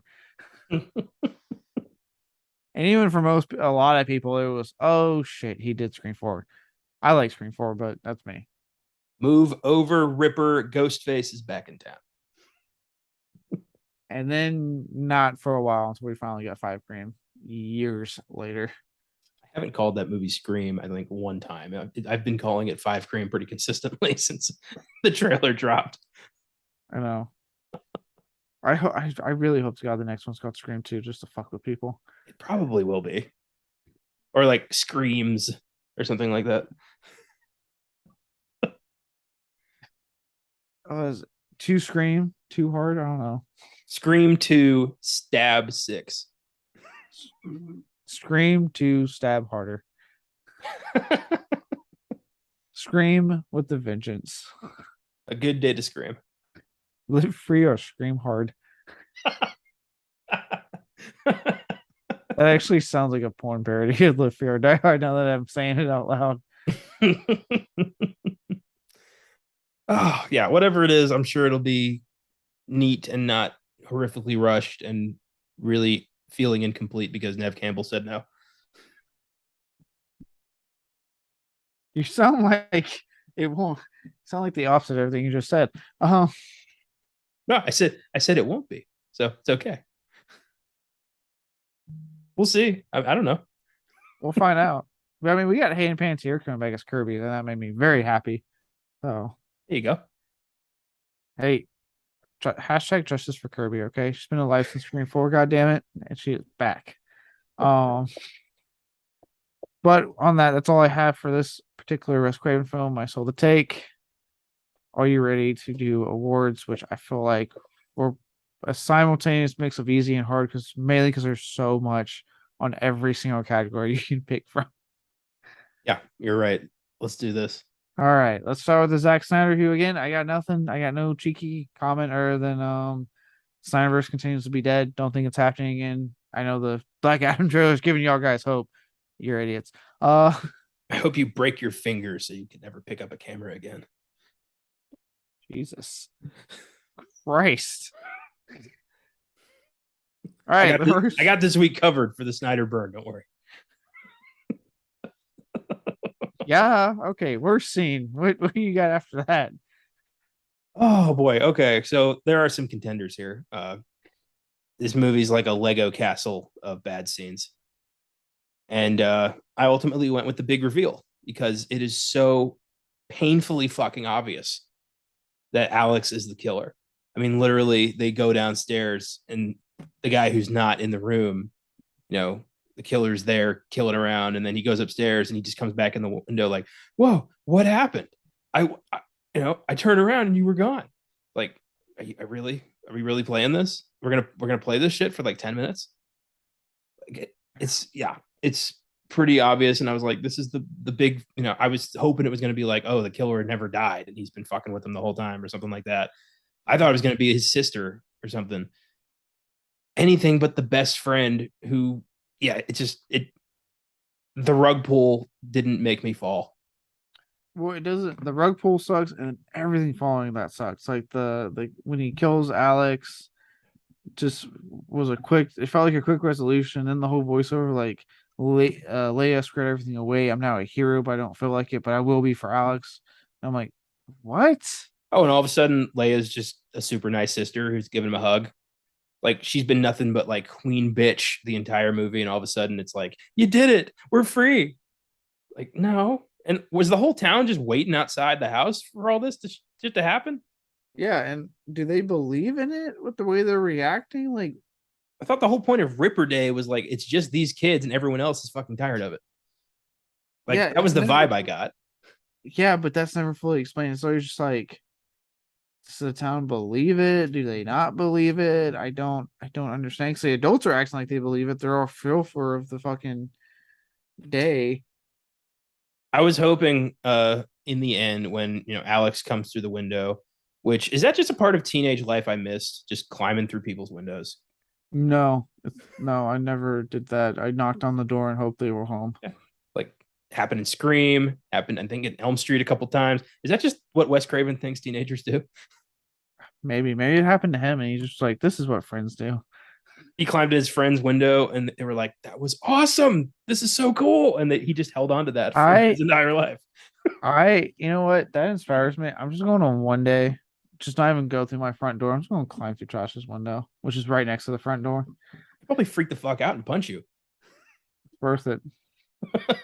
That's if I'm just sitting in my bedroom and somebody climbs through my window, even if I recognize them, my first thought is going to be, holy shit, and I'm going to hit them with something. And then I'm going to request Josh not go through the front door either, and then him walk past the front door to my window, and then climb through my window. Oh, but anyway, yeah, I just thought, yeah, that was weird. When his friend climbs through the window and is like, hey, I killed my stepdad. And of course, Bug's reaction is, oh, you need a glass of water. Let me go handle that for you. I could go on about fucking reactions and but when he goes downstairs, I was hoping they'd keep cutting back to Alex being like, wonder where that water is. Like, some fight with the Ripper, and then cut back to Alex like getting pretty thirsty up here. Should I go see what's going on down there? I did a lot of work down there. I'm thirsty now. So yeah, I was like, the whole ending is just like, you could have done so much better with this. There were so many better options than like the best friend. It just come on, Wes. You're better than this. What are you doing? Yeah. Yeah. Oh, yeah. I'm actually glad you put this on because I had this and one other thing right now. So I was like, I can't decide what on this bookend shit sandwich I hate more. Um, so because you went with that, and I absolutely agree with you, I don't want to reiterate any points that you already hit. I picked my backup was the opening prologue, the opening scene that sets all of this, that sets up the main events. Because just like how like you're kind of talking about with the climax, right? It's a shitty reveal that you kind of you see coming, and the all the payoff afterwards is like oddly convenient and rushed and makes no goddamn sense.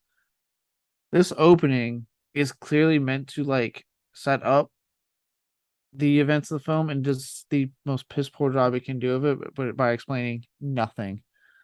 Um, I remember watching it and I'm like, the first like 2 minutes, I'm like, okay, yeah, I got a loving dad, spelling something to me, the Ripper's gonna come in and fuck up their lives. Probably what's gonna happen.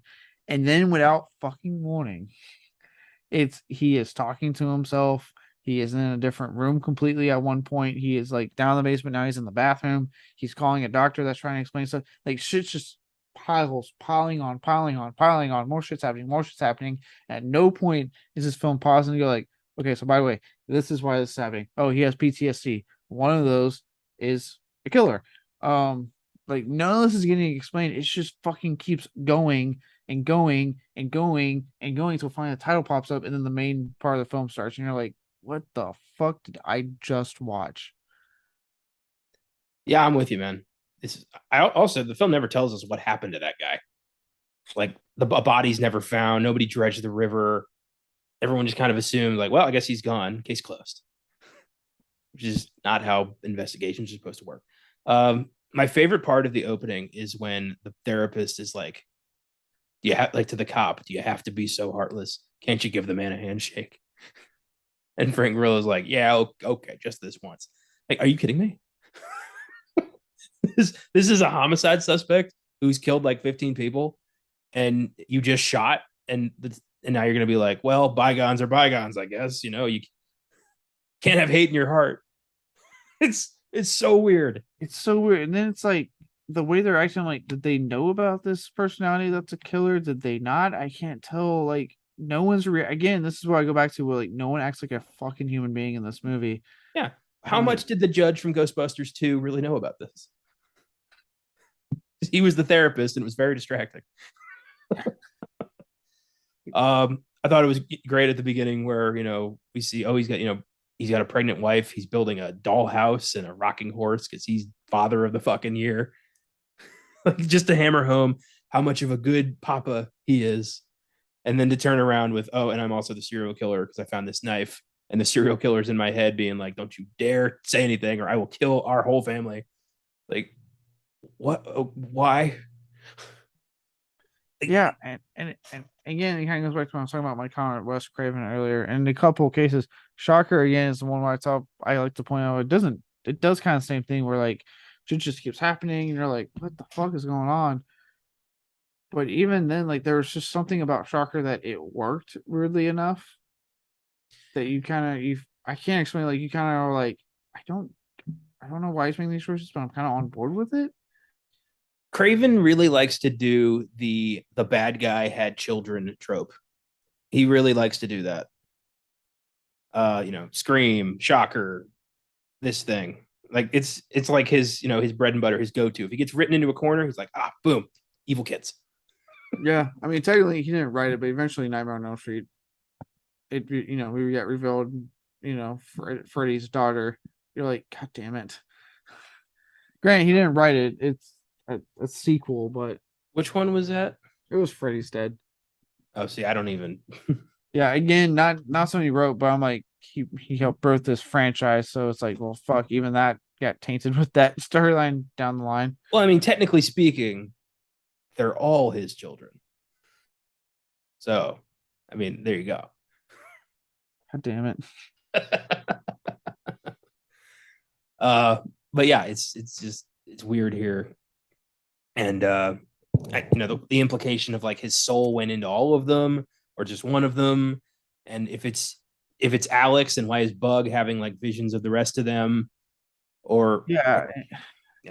it was like I guess it was like his soul's in all of them, and he needed to kill them to get it back. It was like, I thought they were going to reveal that Soul went into Frank Grillo because he was like the closest there, and the killer would have the most beef with him. So that's what I would have done. Like Frank Grillo was the reincarnated Ripper the whole time, yeah, but no. I don't know. Nothing's You fucking. know what really irritated me the most about the opening? The fucking like wisecracking Abbott and Costello paramedics. Oh yeah, I don't know what the fuck that was. it's another weird choice the film made that doesn't make sense. And wasn't one of the paramedics an Eyzaguirre that pops up later in the movie? No, she's like Grillo's partner or something. Oh, okay. I thought it was same actress. Yeah, no, fuck this opening. Like, if this is what you reshot it to, god damn it. I don't know how this is any better than what tested negatively. I don't know. I got to go to a film premiere one time, and it was a really bad movie. Uh, I don't know how much I'm allowed to say, but I because it was a personal like a. I'll tell you when we're done recording, but it was interesting. Okay. Well, on that note, let's move on to our next word, the Ed Wood, the worst line. What do you got in this atrocious dialogue? So since I didn't feel like typing the entire script into my phone, which is what I could have done here, I decided to just narrow it down to one, and it is from those wisecracking paramedics. So this happened like not even 3 minutes into the movie, and I was like, I already have this. This is gonna suck. So it's they come into the room, and the Ripper's lying on the floor there, and somebody goes, he's dead, and one of the paramedics goes, so is Elvis. You never know. Like, is this the time to be cracking wise? I mean, this man murdered a lot of people, and there's a dead pregnant lady in the bed right now. Like, should we maybe be a little more serious about this?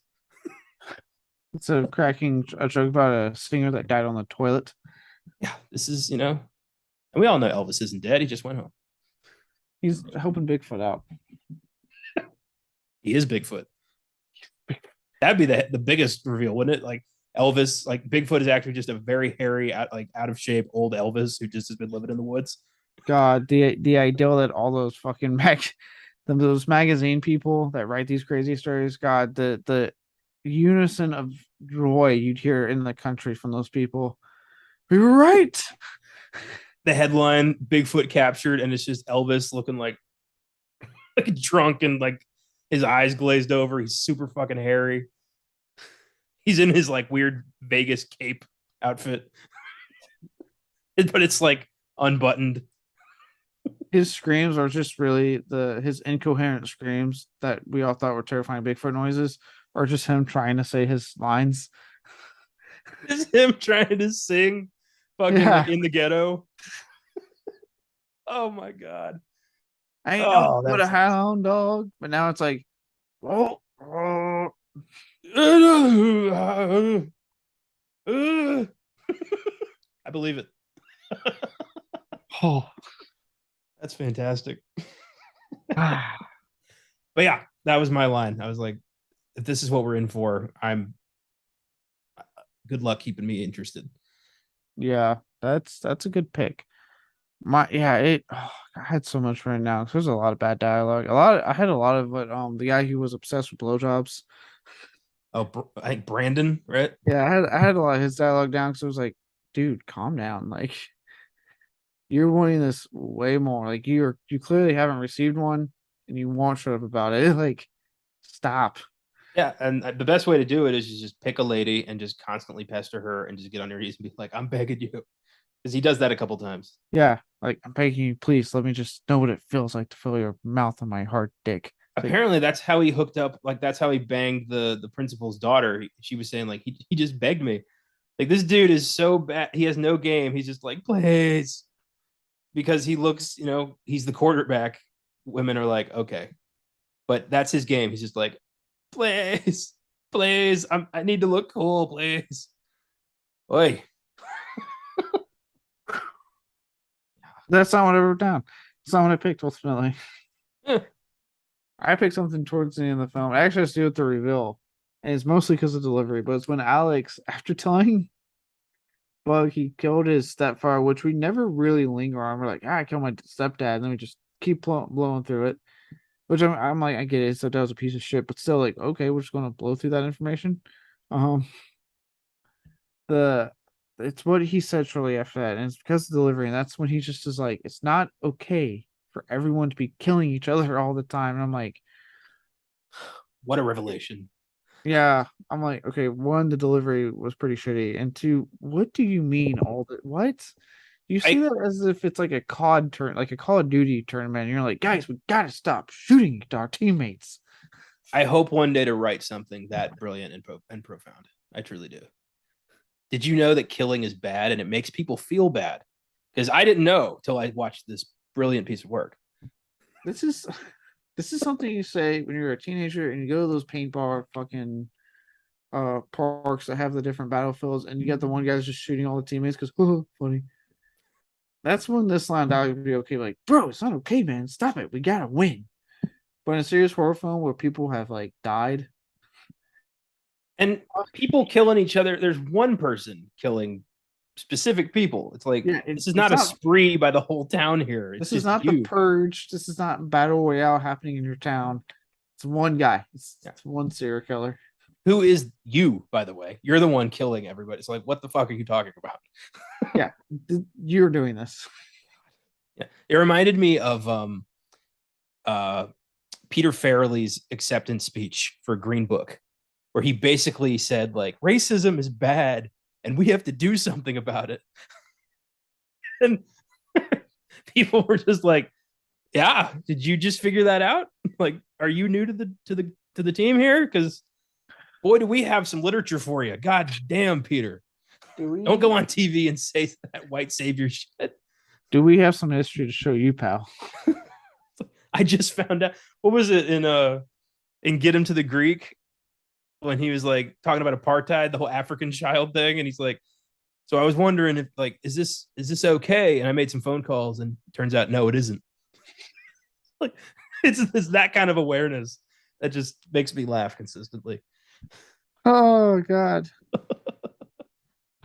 Yeah. So in case anyone's wondering, it's not okay for everyone to be killing each other all the time, even though in this movie it's one guy doing this whole thing, and a well-known serial killer. So it's kind of his MO to kill a lot of people all the time. Murder equals bad. Brought to you by Wes Craven. Until the purge happens in real life. On that note, we're going to move on to the Steven Seagal, the worst performance. Boy, who did you come up with? This was the most difficult one to do because everyone sucks in this movie. But ultimately, I had to pretty much just go with character here. And I went with Emily Mead as Fang, or Leia, or whatever this bitch wants to call herself. I hate the queen bee trope so much. And yeah, this was just like so unnecessary. Like the whole, they're gonna make the schedule for what everybody's supposed to do in the bathroom at like 6, so nobody go in there. And then the reveal that she's his sister, who's constantly just saying horrific shit and like ruining his life because he happened to be, the son, like, the innocent boy who ruined her life. Like, it just didn't add up. Yeah. And then she never got hers or anything. Like, at the end, she just gets to be like, oh, my brother's okay. It's like, where'd that come from? You literally kicked the shit out of him like an hour ago. Yeah, I watched you literally beat the living shit out of him in this movie not too long ago. And then find out that you set people up to bully him daily. And now also you're like, hey, my brother saved the day. I'm like, I don't understand where this is coming from. It is so strange. And yeah, it's not a horrible performance. It's not a great performance. There are no great performances in this. I just hated her character so much. And the way she's written is like all of that goes away in the third act because there's no room for it anymore. Like, we have a new bad guy. It's the serial killer, but frankly, I hated her more. Yeah, we were supposed to believe that when he smashes up like the rocking horse, that all of a sudden that like changed her mind. I'm like, what? I was like, and also the reason they gave us for her to hate him was like the shittiest excuse of because you're basically because of your innocence. And I'm like, how how'd that ruin your life? It's not my fault you're 19 and still in high school. If it's because you failed a grade or two, like it's not his fault. Maybe if you weren't organizing fucking mass bullying of your brother and focusing on your grades, you'd probably get pretty damn far in life. Yeah, she has created this entire empire dedicated to just getting him, like getting back at him at high school for some reason. It's so meticulous and odd. And yeah, that she's 19 and still in high school. I'm like, also you're kind of a dumb shit. Yeah. It's crazy. And before Uh, anyone comes at me about, oh, I also graduated high school when I was 19, so I can't say this. Okay. I just think that it's implied she's clearly not applying herself. Yeah. And she's apparently, like I said, she is smart. The fact that she got a whole high school that she has to like go through her about what to do to her brother every day. I'm like, so you are smart. It's there. You're just applying it in an evil, evil way. Well, I'm like, why does anybody like listen to her? Like, where's that come from? Like, there's no, like, why does Brittany literally just like do whatever the hell she says? Like, Yeah, it's like, including date who she says to date. yeah, I'm like, are you supplying drugs to these schools? Like, what are you supplying to get them? Like, Yeah. Um, yeah, it's such an odd school. I mean, there's so many moments in this like school in the school scene specifically that don't make sense. Like the principal saying like, "I'm going to have this kid sent to a psychiatric about like hospital because I have that power," and he's saying that to his mom. Like, no, you don't, guy. I was like, no high school principal has that power. Nobody, no high school principal has any power. He can expel him. He can suspend him. He cannot send him to a psychiatric thing. Yeah, it's weird. You could at most have like the school nurse look at him, and the school nurse could make a recommendation that he needs to get psychiatric evaluation. That's about it. Yeah, but you can't tell the kid's mom like, I'm going to send this kid away. Yeah, their high school principal, bro, like calm down. And apparently not a good one if you have a fucking bully ring empire going on here. Yeah, well, the head bully is the quarterback, who's you hear on the radio that he's like leading the team to victory. So of course nothing's happening to him. It's that weird high school hierarchy shit. Must be in Texas. Ah. I'm also from Texas, so don't come at me on that one either. Um, that's a good one. Mine, and I say this as someone who has seen this guy in other shit where he's not. Again, the few things I've seen of Bates Motel, he's good in it. I can't believe I'm saying this. It's probably because of Craven's direction. I don't know how the fuck this is coming out of my mouth. And this movie is telling me though. But I did put Max Theory at our main character. Bug. Bug, because is he meant to be like a, how did I say this? Being a little mentally challenged? Is he meant to be that? Like I don't understand his character. He still acts like much younger than his age. And I think it is because he was cut out of a dead woman, so there was some oxygen deprivations. That's what they kind of say. They allude to that at one point, and yeah, I'll buy that. right. But then it's like, if that's the case, why is he in? We've all been to school. A lot of times in those situations, those kids have either, if they are integrated into all the classes with every other student, there's someone in there with that student, or they are separated and done with their own classes. That's at the discretion of the school. Um, so why wasn't that happening with him if he was within that, that spectrum? And also, he does have moments of smartness where it's like, well, no, now he is acting his age. I don't. So it's very conflicting info, shit going on. And then you have the stuff where he gets randomly like possessed, I think, and starts like saying shit that's out of character, but it's like not, that's never fucking brought up, never fucking actually really explored or anything. It just happens. And literally there are scenes where it happens. Alex looks at him and then just goes, okay, and then moves on. I'm like, he just had a deeper voice and talked way out of character, and you're just going to be like, oh yeah, whatever. Yeah, there wasn't a lot explaining him. I guess maybe it was that kind of like he's such a social pariah, nobody's paying attention to him, so no one's noticing he's using different voices of people who just died. Yeah, but even his best friend, who shouldn't be socially pariahing him, is just like, whatever. Yeah, but he's the killer. He doesn't give a shit. But you get the hint that he doesn't even know that he's the killer. Like it's saying that he doesn't know it. Yeah, but is that mental illness or is that possession? I don't know because this film doesn't want to explain its rules. Yeah, exactly. Um, yeah. The whole like what bothered me was like the whole oh, give him 2, give him an 8, give him 10. Like punching power, I assume. Yeah, that I was like, what the fuck? And then the constant like every time I really enjoyed that thank you that they said every time they get hit. I'm like, stop. At first I thought like it made sense when Alex did it. Like, okay, I was like, at first I clicked like, okay, it's just a coping mechanism to get through what he goes through with his stepdad. But then like there it's a bug kept doing it. I'm like, is this just something they do when they get hit? Why? I don't know. This movie makes no sense. Yeah, so and that's why I say I can't believe I'm saying this, but dare I say, considering there's not a single good performer and some of these guys have gone on to do other shit and be good in it. Hot take, Craven's direction. Hot take. I'm fucking saying it. Craven's direction with these performances. There's 2 actors in this movie from Breaking Bad who perform fantastically in that show. But in this, like they're yet another hindrance. So. Yeah, so come at me all you will. For those who listen, oh, it's Wes Craven. How dare you say that? I'm saying this someone who absolutely adores Wes Craven, but I absolutely think his direction was not good in this movie. It's shitty direction.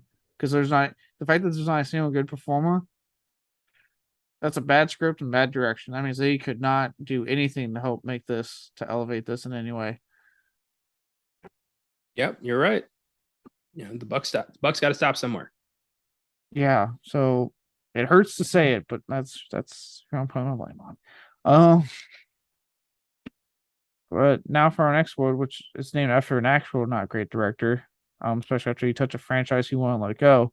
The Michael Bay first filmmaking decision. Oh boy, what did you come up with? Well, as Michael Bay once said, I'm going to make this really fucking clear. This movie focuses way too much on high school drama, on the pettiness of high school in a way that hasn't been accurate since the mid 80s. The whole Fang Zone shit, like all of that could have been, cut. It all means nothing to the movie, like to the story we're telling here. It doesn't endear you to any characters. All it does is just kill time. Like this movie is half Mean Girls, half Scream. It's so weird. I think, like why do I know so much about the fucking Condor now because of this movie. It's it's such a weird decision and just takes you out of it. And like the whole, we got to get the phone back or else, the girls might find it and we have, dirt on Fang. Like it's your sister. You should know some shit. Yeah, and that's the thing. It's like I'm doing that thing like, oh, okay, so it's been a recurrent thing, trying to get dirt on Fang, right? And then they do the big reveal that Fang's his sister, and I'm like, one, that's stupid as shit.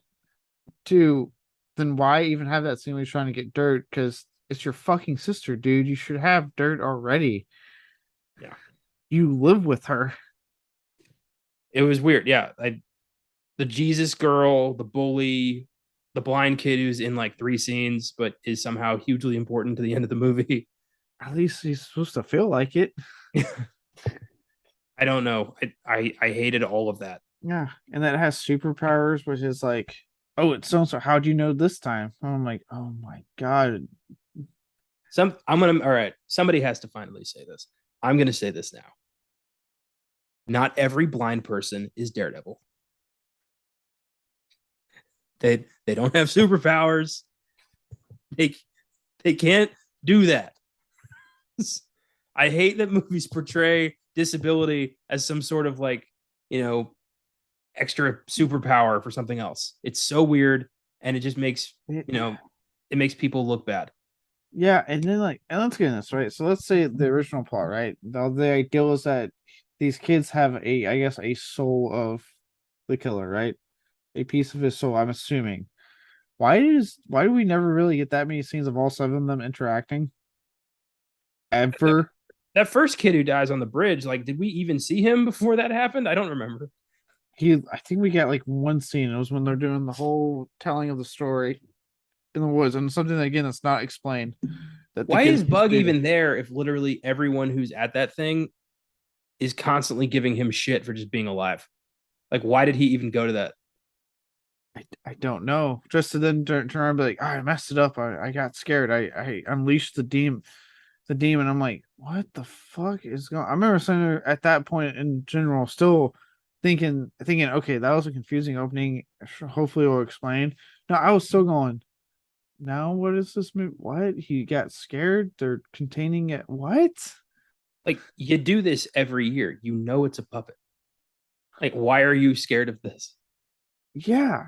Because then again, I'm like, so are you implying that they legitimately think this is real? Like, what? What? I don't know. I don't know. Oh, yeah. There's so many questions. So many. Which leads really to my pick that I put down for this. And I just put look, straight up, this entire film's execution is what I put. It's the entire film's execution, especially from a writing directing standpoint, with the name attached to this. So your Michael Bay award is basically just it sucks. Yeah, fuck this movie. It's terrible. I've never watched a film where I wanted to get up and bash my head against the wall to get it out of my head as much as when I was watching this one. It really is, if this had just been some no-name schmuck, I could probably let a lot of this slide, but this is Wes Craven. Like, this is, horror royalty, one of the greatest horror filmmakers of all time, turning in a D paper. And like, this is the guy who's already written so many masterpieces. Like, why are you giving me this schlock? I thought we were friends. I thought you understood us. If this was a paper he handed me, I wouldn't give it a D. I'd be like, this is ungradable. That's how shitty it is. Come back to me when something's good. You get to do better. Yeah. Yeah. God. Yeah, I agree with you, man. It's horribly executed. Like, was there a second take at any point? I did no one sit there and go like, hey, Wes, why are you going to explain this? Not really. Okay. Okay. What about that? You gonna explain that? No. Right. Well, how about you explain? Oh, okay, you're not gonna explain. Okay, okay. Fuck me, right?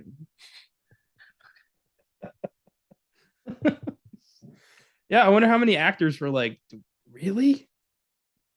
Like, who signed on just to be able to say, like, I worked with Wes Craven? How many unironically for once asked in their life, hey, what is my motivation actually? I was just thinking that. Why, Wes? Why?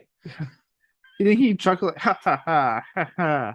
That's a good one. They're like, no, no, seriously, Wes. Why? I don't. The scene we're shooting makes no sense what we did yet. Why? He pulls out a checkbook. That's why. Now read it.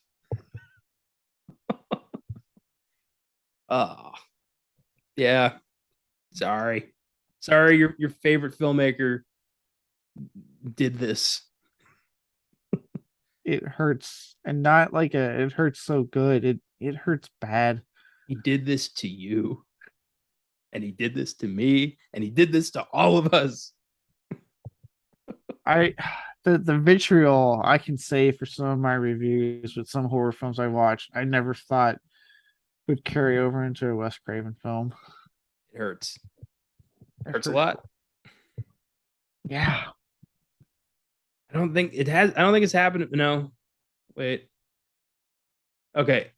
I know it's gonna happen when I watch some Robert Zemeckis later films. but I haven't yet, so it hasn't happened to me yet. But I know it's going to. All right, duly noted.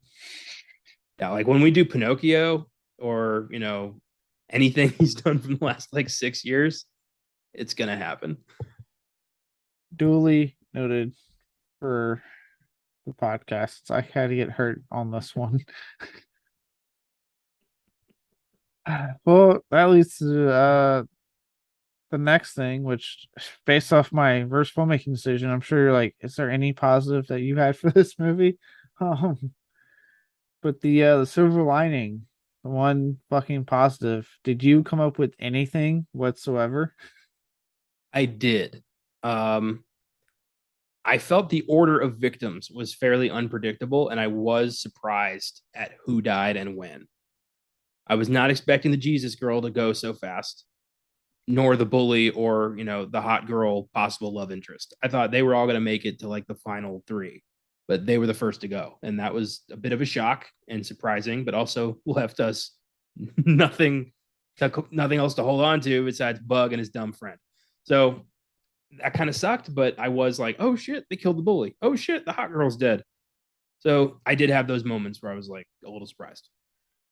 Fair enough. I do think it's funny. So you're right. Once it kills Zone, we have to then really focus more on Bug.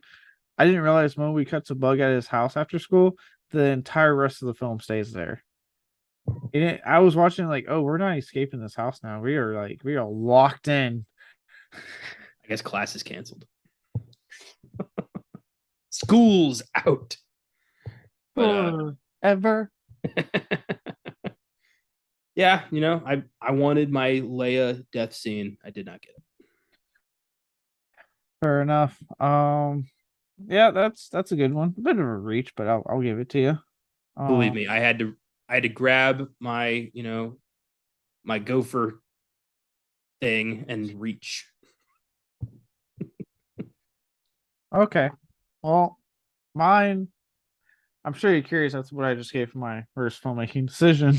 I have an idea where you're going with this. I'm waiting to see if I'm right. Mine is the simple fact that this wouldn't be Wes Craven's final film before his death. I personally really like Scream 4, so thank fucking God that is the film he went out on. Thank you, Lord, that this is not the piece of shit I have to live with as his final contribution to cinema. I was close. I thought you were going to say the mere fact that you never have to watch this again. That too. Now that I'm thinking, But that makes sense. Yeah, this could have been his swan song, but thankfully he had one more left in him. It was like, it was like when Darth Vader finally turns back to Anakin and throws the Emperor down the Death Star chute. It was like Wes Craven had a remember who you are moment. And it was like, I can still do it. I can make things right. And he made Scream 4. I still got it. I still got it. Like when Thor caught the hammer in Endgame and he's like, I'm still worthy. It's like, yeah, Wes, we still love you. You did this, but we still love you. Yeah, we still love you. Just don't ever fucking need my soul to take again. And well, then he died before he could do anything else, but that's not the point. Now I can only hope, again, tying this back to how we mentioned him and Wes Craven earlier. For the love of God, give Wes Craven Dead Space so that his final film isn't The Ward. Carpenter. Sorry, Carpenter. And you know what? We'll bring in dead actors back to life. Give Wes Craven. I'm sure he's got some scripts tucked away somewhere that the estate is holding on to. We can shoot a goddamn movie with James Dean somehow. Fucking why not now? Yeah, well, as I learned with Halloween Kills, we can bring back Donald Pleasance with a sound alike and a very good mask. Yeah, and evil dies tonight. Evil dies tonight. Got to say it twice. Got to say it a lot. But yeah, like let's not have Carpenter go out with The Ward. Let's give him a redo also. Before he can anymore. But yeah, that's my silver lining. He said, thank fucking God. Thank you, God. Yeah, I agree. Good call. And yeah, well, unless you have anything else, I think it's time to move on to our next segment, and that is what's in the box. What's in the fucking box? Give me the gun. The reviews were a lot more mixed than I expected for my soul to take. I think there's a lot of Wes Craven purists out there who will not let anybody talk shit about their favorite horror director daddy. And you know what? That's just not healthy. Yeah, he's one of my favorites, but come at me trying to tell me that you think this is a good movie. Fucking give me an actual compelling argument. 2.4 out of 5 on Letterboxd, which seems higher than I expected. This seems to be a 0.5 at the bare minimum. Ouch. Fuck this movie hard. I have 4 for you. No one should see this movie, but go on. Here's all right. This first one's from Sam Kench. Why did no one tell Wes Craven that high school kids don't still do show and tell? The depiction of high school life in general is embarrassingly out of touch and unbelievable. The prologue has some of the worst pacing and editing I've seen in quite some time, and terrible dialogue like, "This is for shut the fuck up," delivered as a cool one-liner, and it doesn't improve all that much after the time jump. The casting is awful too. The jock bully guy looks the exact same as both of the nerd kids, and I couldn't tell any of them apart. And Craven made the blind kid shout, "I'm blind," in the first scene because there wasn't any other possible way to convey that information. I'm at least glad the Jesus girl got killed off early. This was so much worse than I thought a Wes Craven horror movie could ever be. 1 star. I completely forgot that the blind kid is like, "I'm blind" in the first scene. So you're like, oh, so he's the blind kid. I forgot about that. Yeah. Like, oh, okay. Well, we know he's blind. Glad we know that. Yeah. And it is weird that, like, my entire school career, from elementary school to, fucking college, not once have I ever done show and tell. Yeah. I've never once. It's an elementary thing, and even then I don't recall doing it for elementary. Not once. I sure as shit didn't do it in high school. No. You think this is my condor costume? I made it myself. Yeah, it's like, no, we're a bunch of moody hormonal teenagers. We don't have time for show and tell. We want to go. A lot of those idiot kids are going to be like, show and tell this dick or some shit like that. Show and tell my penis. Ask me about my winner. Hey, ask me about my winner. I'm happy. I'm the happiest. I love Accepted. Oh, that movie's so good. Number 2. This is from Nathan West. If I want to watch a less than good Wes Craven film, I'll pop in my beloved Hills Have Eyes 2, or maybe Deadly Friend or Deadly Blessing. Something deadly, not whatever this is. I couldn't recount the plot of this movie if you paid me. Thanks, but this nonsense isn't for me. You can take it. I did learn a lot about the California condor, so that's a positive. 1.5 stars. The California. Yeah, briefly, this turns into a fucking like National Geographic on the condor. Yeah, they even have a whole moment like, why did he pick that bird? It's not even the state bird. I'm like, why are we focusing on this fucking bird for so goddamn long? Yeah, it's the dedication to the condor is weird. I guess because it eats dead things, so it's like it devours the soul. Because get it, souls are important to this movie. In case you didn't catch all the time somebody talks about a soul. And the title. Why did it have fucking James Brown playing the music at some point? Godfather of Soul. God damn it! Stop it! God, I do like how even people are like, I'll watch one of his other shitty films before I sit through whatever this is. Yeah, there's Wes Craven's, there's Wes Craven's movies. Then there's his lesser known stuff. And then there's his pieces of shit. And then there's my soul to take. It's like, it's at the bottom of the pecking order. And everybody seems to acknowledge that, except for the wackadoos.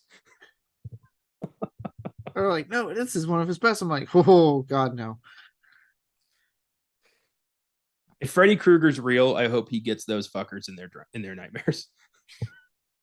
It's like, don't you talk that way about Wes. We don't talk about that movie up here.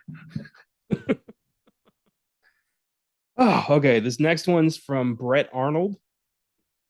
You know the hit song "Don't Fear the Reaper"? What my film presupposes is, what if ye did fear the Reaper? Wes Craven pitching this. The high school hierarchy and dynamics are so unbelievably bizarre here, almost as if they were written by an elderly man. It's so convoluted for no real reason. All the dialogue feels expository in the worst way. Quote, here's what's happening, everyone. Also, there's something off about all these kids being born on the same day. I went to a massive high school and nobody had the same birthday, let alone 7 people. Real first draft energy here. Appreciate that Wes is exploring mental illness, but it needs another polish. Don't even get me started on the worst looking CGI blood I've ever seen. Also, I really love Letterboxd. Even a shit movie like this has a contingent of rabid fans who rate it 5 stars and have nothing but nice things to say. What a world. 2 stars. He hit the nail on the head on everything. Yeah. What award? And this last one actually ties perfectly into that. This is from Mitch. The only thing I hate more than this movie are the reviews on this site saying it's a masterpiece. Half a star. Yeah, I was shocked. I was looking at those myself because I gave it a half star in fucking Letterboxd.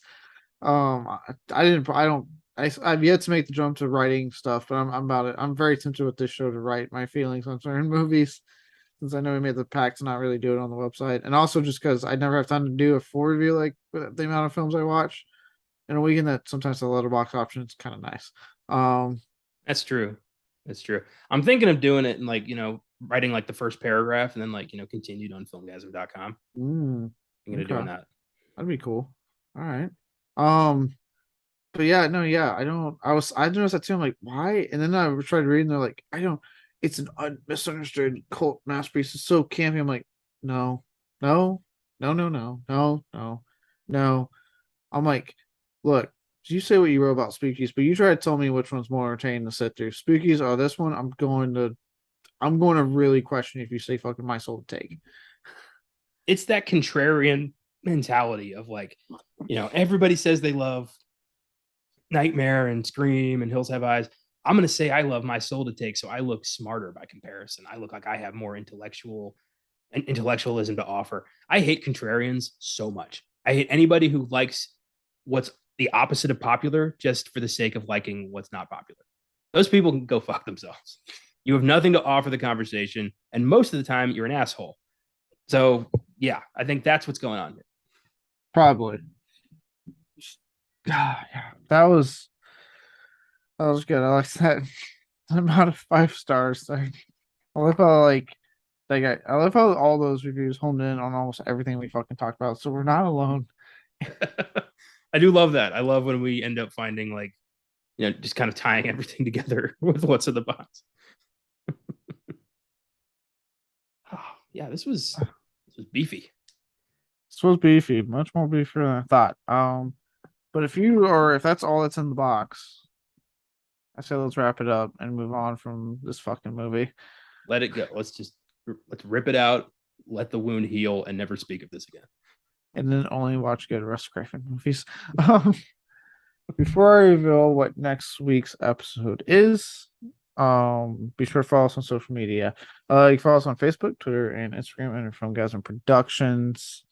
If you want to shoot us a recommendation, feel free to email us at filmgasm@gmail.com. If you'd like to donate and support us in that way, you can find us on Anchor.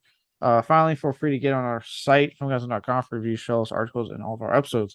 Also, I'm going to do a quick plug as well, because there's a certain horror film that's getting a bigger expansion this weekend. Check out our social media this coming weekend. I hope we're doing our part to get the word out and hoping to put out a press release. Bloody Disgusting's Terrifier 2, or Bloody Disgusting backed Damien Leone's Terrifier 2 is getting a second weekend at the theater. For those who weren't able to catch it last weekend, you got it's about 700 plus screenings. So I know, in my case, it was playing nowhere near me last weekend, but it has an uncut, unrated 2.5-hour slasher film, complete indie, made 1.2 million in 700 plus screens, which is pretty. I know it doesn't sound. That's fucking impressive. So it's getting a second weekend into the theaters. It's getting expanded. I know it's playing near me this weekend. It's the one that I'm sure you've been hearing about on social media about people fainting and vomiting and all that crazy stuff. So that's my plug. If you didn't get to see it this past weekend in theaters, Terrifier 2, check your, Fandango, whatever you use to check movie theaters in your area and see if it's playing and continue to support and help this little film stand up and stack against like some major releases, that's pretty impressive what it's doing against like obviously bigger horror films that have a little bit more marketing and studio output, and try seeing it in theaters while you can. Obviously I know after this the option to stream it's going to be available, but try to see it in theaters, support. And something I talk about a lot, and I know we've talked about in general, if you want more original horror films, and I know this is a sequel technically, but if you want more original films and not just your Halloweens and your Friday 13th and your stuff dominating, or hopefully Friday 13th one day, dominating the box office, you got to go out and see these original, smaller horror films and show the studios that we also want that. So, yeah, Terrifier 2, see if it's playing near you and check it out. Yeah, do your part. You want Yeah. horror to be a little bit different. You gotta go out and do something about it.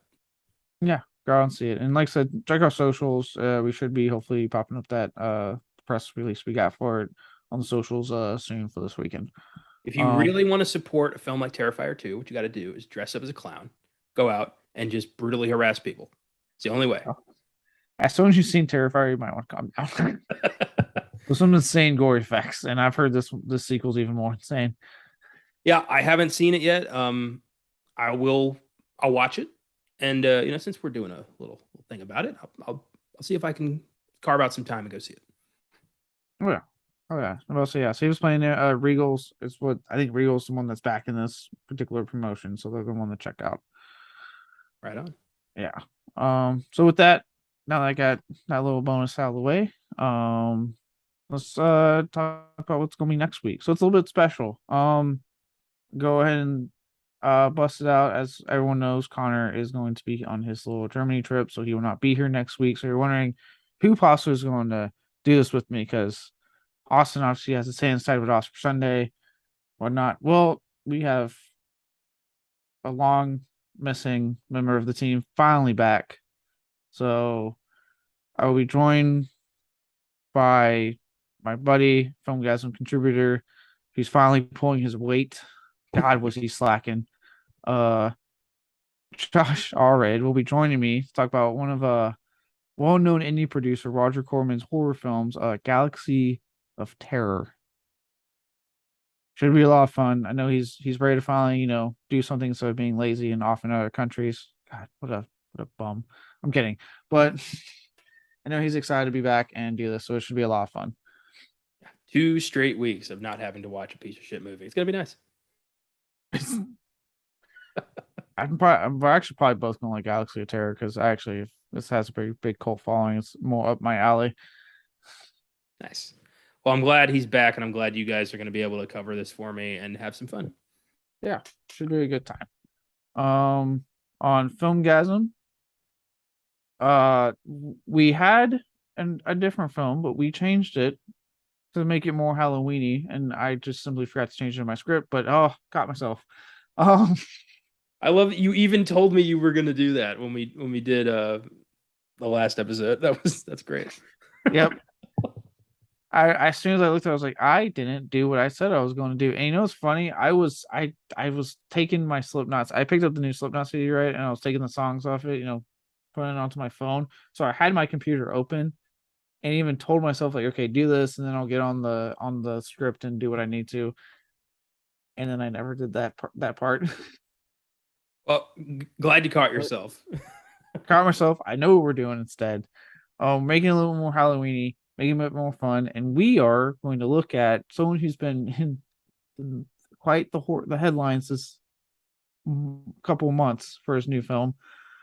Rob Zombie is entering the FILMGAZM podcast discussion, formally for the first time, with his debut feature film, House of 1,000 Corpses. I know this is a personal favorite of mine, so I will be talking quite highly about it. I cannot speak on behalf of whoever joins me. That'll be me. Oh yeah, that's right. Who else? This is pre-Germany. Me. Oh yeah. I forget when you leave for Germany. Leave me alone. Yeah, well, I'm excited. I've never seen this, and I've heard quite some big things. So buckle up. This is not your grandma's horror film. This is quite a ride. Yes. This is interesting. It's a personal favorite of mine, and most people probably think I'm quite gross for loving the film as much as I do, but I can't help myself. On Oscar Sunday, they'll be looking at the international sensation, which made a splash and broke barriers at that year's Oscars. Parasite, which is a wonderful film if you haven't seen it yet, and I won't say shit about it because I don't want to ruin it. Anyone who hasn't seen it yet. Oh yeah, it's a ride. If you haven't seen Parasite, like it's such an original, creative genre bender that everyone should see. It really is that kind of a movie. I'm so excited to do this. We've been wanting to do this since we started the show. So Parasite's a long time coming, and it'll be great to take a hiatus from Oscar Sunday right off of a Best Picture showdown. Can't wait. Yeah, I will say this is also a Best Picture showdown, I believe, right? Yeah, we're doing it a week early, so I can do it before I go to Germany. Otherwise, 125 right in the middle of the trip, and that's just bad luck. So we swapped them. Okay, hell yeah. Well, look forward to that. And actually, that's one of the few Oscar years that I actually enjoyed. But I actually enjoyed quite a bit of the films that came out that year. So I've actually seen a good chunk of that year's Oscars for once. Not usually something that happens. But on that, until then, be careful if you're the son of a small town's infamous killer. Don't want to get possessed and start killing everyone. See you all next week on Beyond the Bed.